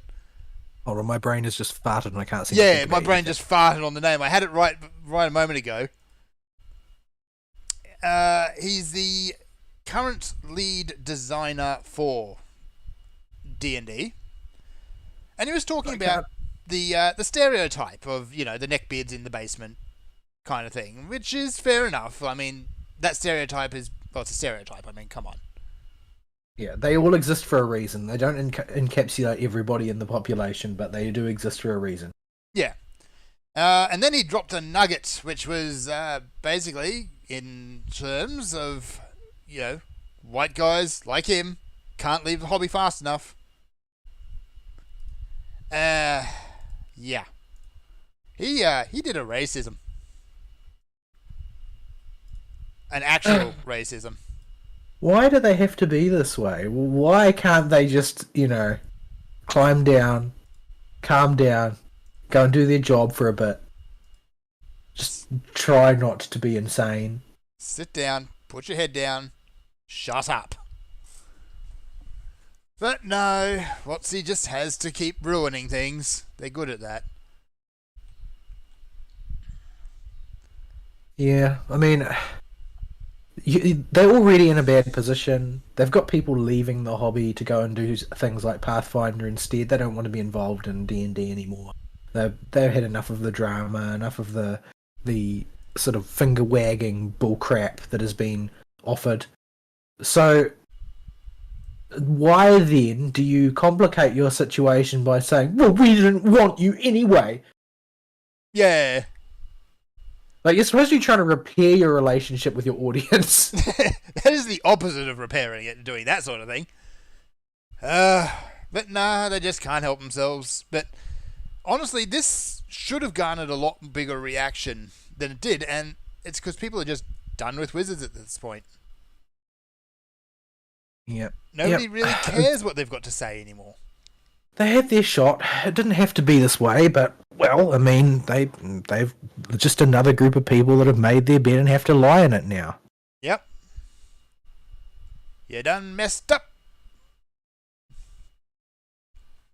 So yeah, that's basically all that is. But yeah, there's been a lot of people out there. A lot of the big YouTubers who do D&D stuff have been moving away from it. They've been finding new things to cover. And in Well, a the lot reality is that new stuff is good for views anyway. it is, and they've been Right. finding a lot of success doing it. Like there are two sort of factors that you've got to sort of play against each other: familiarity and novelty. But people like both. Yes. But you don't really need to marry yourself to one or the other. Like, it has been a useful thing for people to have sort of this common cultural touchstone in D&D. And so, a lot of the content producers have been happy to just run in that groove because lots of people can relate to it, and it makes it easier for their content to be digested by their audience.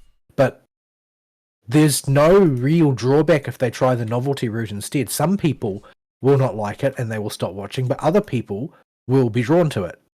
So it's going to ultimately balance out in the end. Like, this audience, this free advertising, WotC's not entitled to it.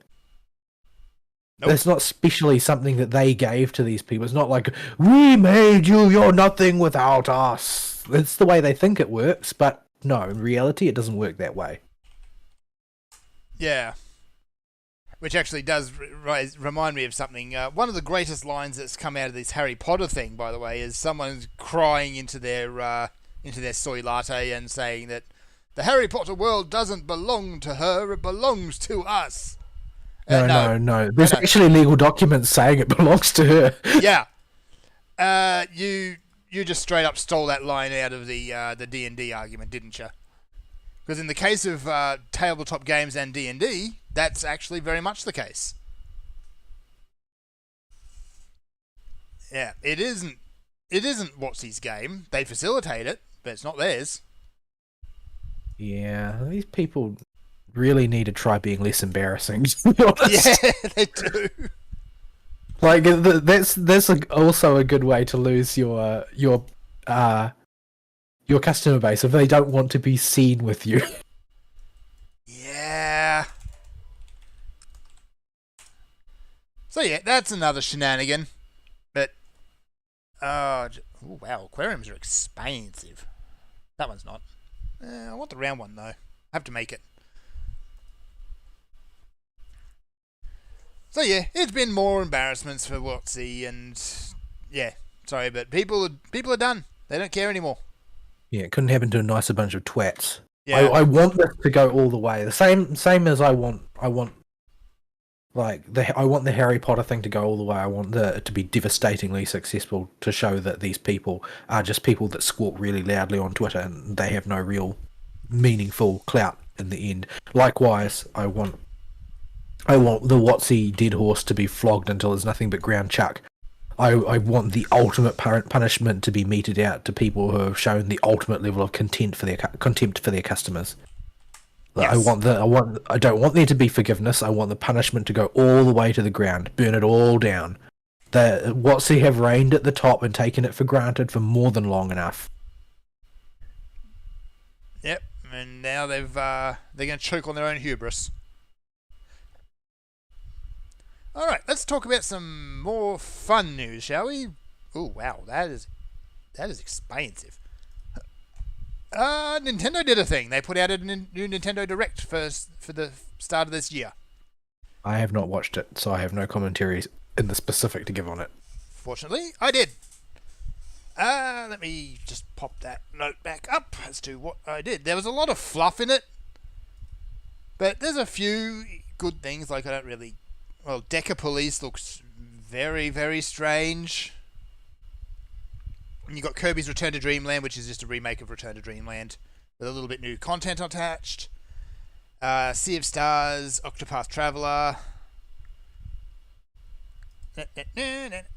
Alright. And they're also doing We Love Katamari. Because, everyone loves the King of All Cosmos.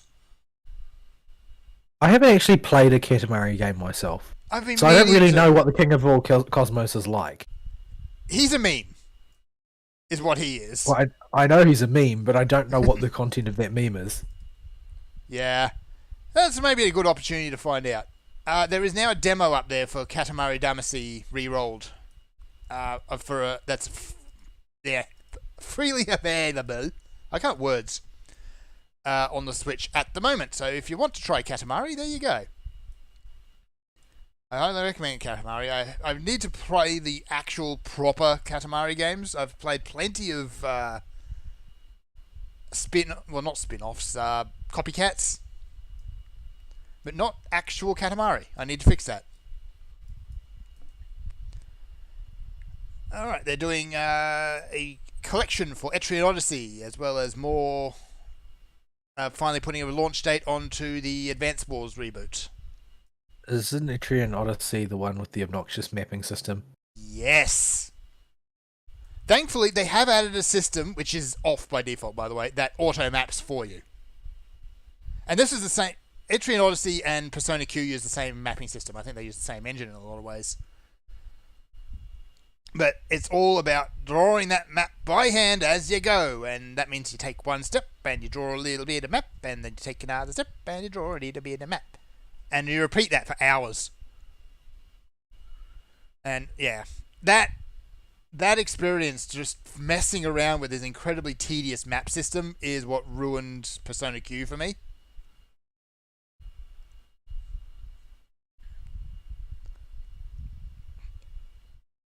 Yeah, I'm not really a huge fan of mowing the lawn like that. Yeah. And sometimes there's a game that is all literally about mowing the lawn, and that can be satisfying. But you go into it knowing that's what you're doing. We got another bit more of a look at Cereza and the Lost Demon, and yeah, that turns out that was Cheshire. So yeah, another game that Cheshire's probably going to ruin. Now one of the big things that they actually announced is remastered Metroid Prime, the first one. They're changing. Yeah, that's the only one that I've actually played any reasonable amount of. Yeah, I've played through all three. I can't remember details of a lot of them though, because it was a long time ago. But I love Metroid Prime. It's really, really good. They're not changing a whole lot in terms of content, but they're giving the option to change it to, or change between either the classic control system or a more modern FPS control system. Back when Metroid Prime came out, FPSs on the console weren't exactly standardized in their controls. And a lot of the time it was like what would work, what wouldn't work. Usually it's stuff that wouldn't work. And Prime was a bit clunky. I think it was Prime 2 and 3 on the Wii used the waggle as well as an option, which was even clunkier. So yeah, looking forward to that. I might actually scoop that one. It'd be good to go back and play those again. I think they're building up hype for Metroid 4 or Prime 4 whenever that happens. All we know is that that's in development. That's all we know. All right. I need to find more items to put on my sideboard. All right, next game, we got a bit more of a look at Master Detective Archives Raincode, which is what the Danganronpa team's been doing these days. I'm not sure what this game is. Like, a good chunk of it's like whodunit detective, figure out the murderer type dealing, but then there's also a hack and slash game attached to it as well. And I don't know why. What is going on here? But yeah, if you want a bit more dangly rompum with, for some reason, a hack and slash attached to it, there you go. That's a really weird combination. It is, isn't it? I mean, weird combinations. No, I guess it's not. I guess it's not really necessarily much weirder than that other one they did. That weird offshoot about Naigi's sister or whatever it was. Ultra Despair Girls. Yeah. Yeah, that one. That was also very strange, where you defeat enemies by shouting at them. The next one that they dropped out in the blue was Professor Layton and the World of Steam. And they're actually bringing back Herschel Layton. Well, that makes sense, because every time they try and phase one character out in favour of a successor, it's never really that successful. No, especially when the character in question is much loved, and there's just no closure, no nothing. They're just shoved out the door, and that's very much what happened to Herschel. Is like he had a couple of very successful games. He just had a high with Layton versus Wright, and suddenly it's like, oh, here's his niece or whatever. Where's Herschel? No, he's not here. He's probably dead, but we're not going to tell you that. We're just going to make you think it. Well, I mean, they do have a penchant for the dark. They do, very much so. No sign of Luke in the trailer, but that's fine, I guess. If Herschel's there, Luke's probably there as well. He's got to have his little Cockney sidekick. I'm actually very happy to see that though, because I haven't played the new ones. I guess I was a bit more tilted about it, about losing him, because you just did my boy dirty. Yeah, the only one I played was the one in the underground city, which I felt was kind of dark. It was incredibly dark. I was very slightly traumatized after that. Yeah. I mean, you've got Leighton versus Wright, and I'm going to spoil it here because it is also a very dark game. You spend half the game thinking that Maya is dead. Isn't she like a spirit medium or something? Yeah. She doesn't do any spirit medium in that one, though. Right. Luke talks Wait, to is testimony from a spirit medium even admissible in a court of law? Apparently it is, in their universe. Not in ours. I think. Wait. Actually, I think it is in some places. Crap. Well... And I'm not talking like, the Middle East or something like that. I'm talking US states. I remember Well... hearing about a case where they did have a spirit medium testify. Well... Yep. We got more Mario Kart, Atelier Marie remake. You got a whole new look at the new Legend of Zelda, which is like Zelda, and a bit more waifu chess. So there you go. Like, there's some cool stuff in there. Oh, and they've also started adding Game Boy and Game Boy Advance games into the online market. The good news is things like Metroid Fusion and some other really, really good Game Boy Advance games are coming. Bad news is that Game Boy Advance is behind their excessively expensive paywall. This is the reason why I can never seem to get on board with Nintendo consoles. Like, I grew up playing N64. Like, that was the first game console that I got, and I played it enthusiastically for many, many years.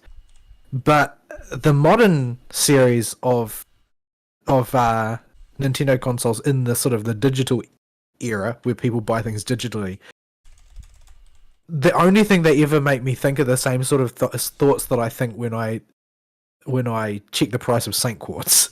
It's just not economically feasible to use this system compared to the direct competitor, which is essentially Steam. I mean, they are just trying to, twist you around their little finger on the basis of their first party offerings, ultimately. Ultimately, yeah. And they're not even trying very hard to make it seem lucrative. They're counting on the power of those brands. And, that's the same sort of thing which has resulted in, like, MCU Phase 4. Yeah. It's a risky way of living, because there's a high chance that you are eventually going to forget what's really important. Yeah. Alright. And that's it for Nintendo. Let's see. What else was there for news? But I don't think there was a whole lot else.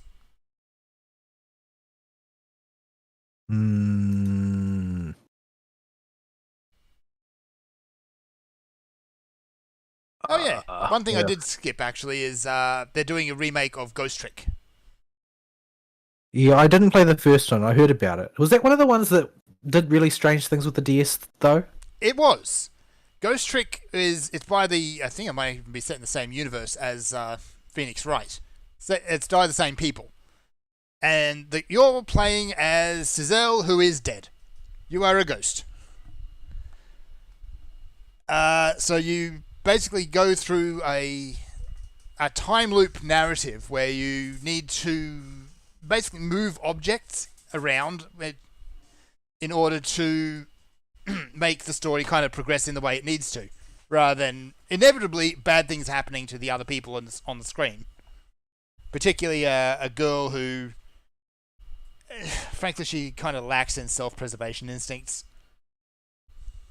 Well, in a horror setting, that's pretty much par for the course, usually. Yeah. It is very goofy in a lot of ways, including a little Pomeranian who wagged his tail so hard, I think they actually had to animate him with 3 tails.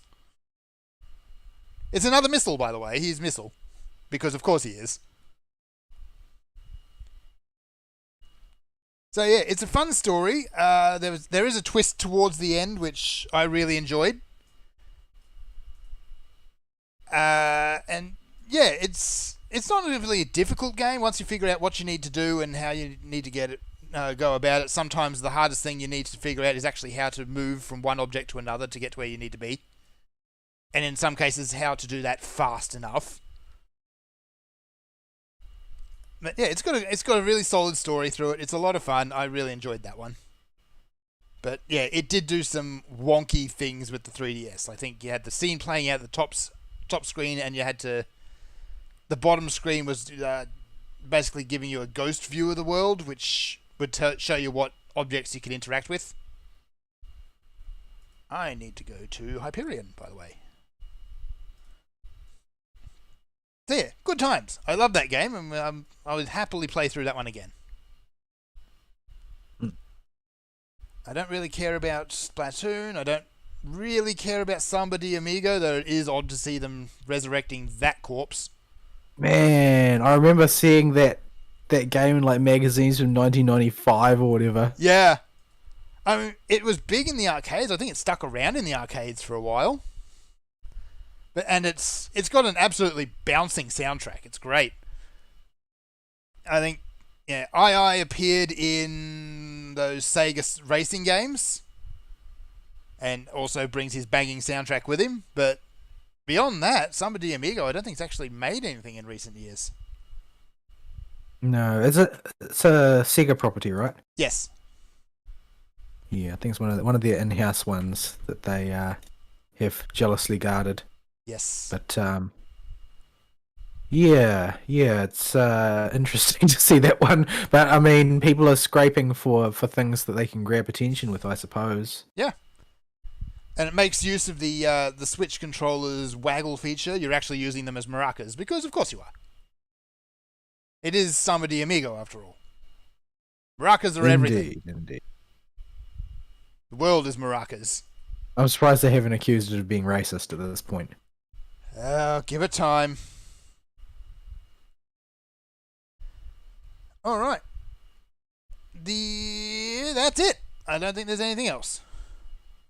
Yeah, I don't exactly remember seeing anything that I thought was really worth talking about. Yes, there's been I don't know whether or not it's been a quiet week for news or whether it's just been obliterated by the Harry Potter shtick. A bit of both. That more or less flooded my timeline. Yeah. It's kind of omnipresent. There have been a few sort of like milestone news things, like the Switch sale numbers. They've passed 122.5 million. The new Pokemon games have passed 20.6 million. Even though they still haven't fixed the bugs. Yeah. I saw. I watched a bit of Ina playing and her doing the Sunflora collection test. Yeah, that quest is notorious. And it's like, as soon as there is a couple of animated things moving around on the screen, it just grinds to a halt. And Ina's like, "Come on, Switch, you can do it."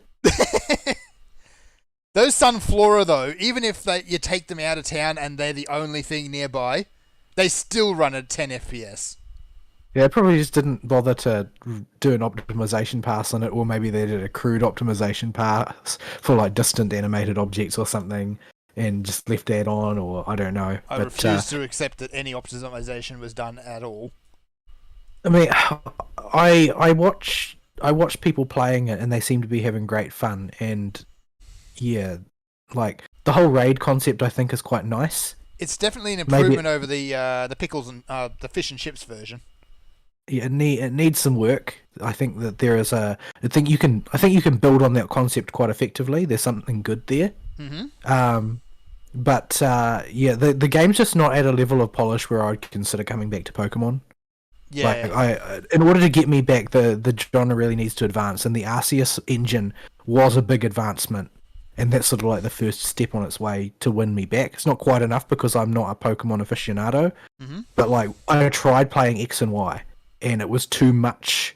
It was too. It felt too immature to me. The improvements that they had since I last played it in Red and Blue were small enough that it felt like the game hadn't evolved enough to justify me playing it seriously anymore.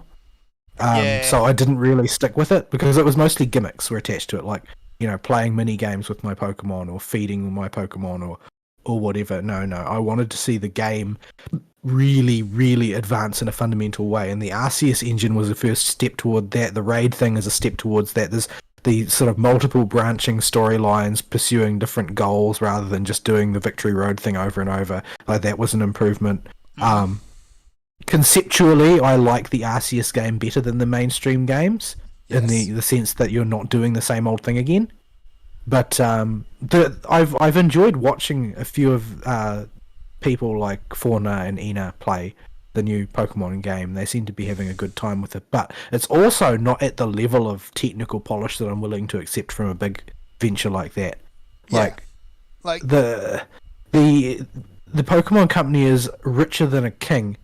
You don't have an excuse to do shabby work like that, and this is all because you're trying to meet some goal or some release window that is not necessary when you have a juggernaut IP like that.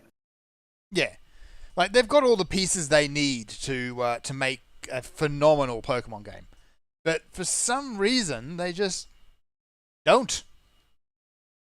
Yeah, I'm not really sure why they think that it needs to be like this. Well, part of the problem, I think, is the annual release cycle that they're on at the moment. If they stop that and go away for a year or two... That's one of those things that's just... This is a self-imposed crippling that you've imposed upon yourself. Yeah, you don't need to do this.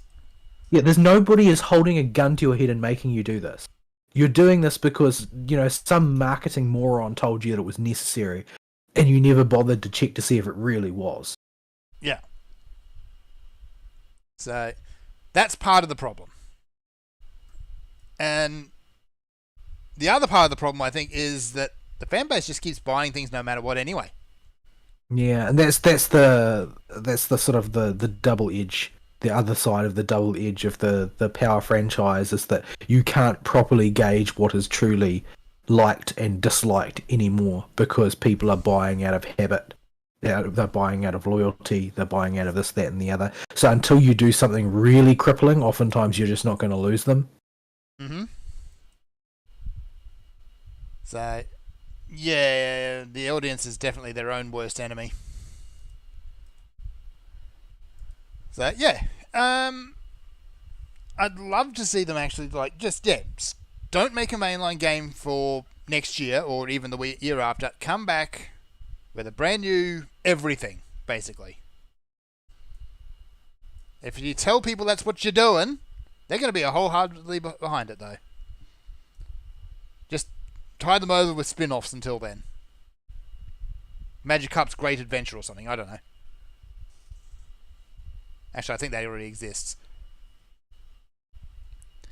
Anyway, now we're starting to ramble, so we should probably start winding down.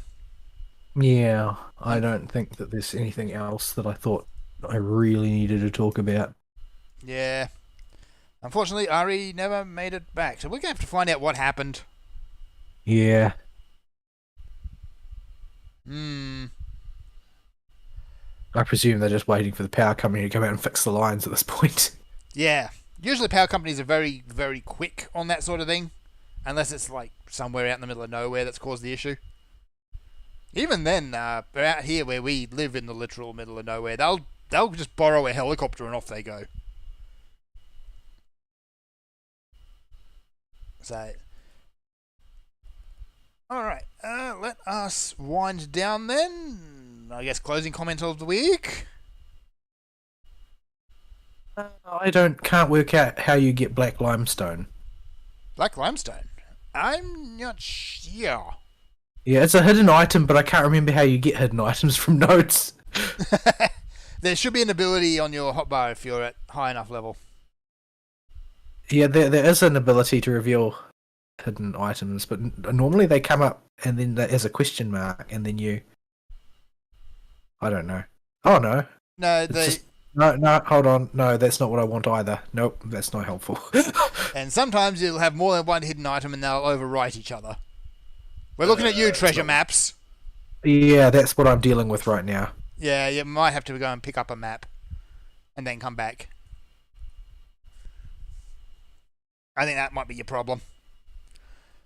No, anyway, yeah. As my closing comments, I need to watch more anime, I think.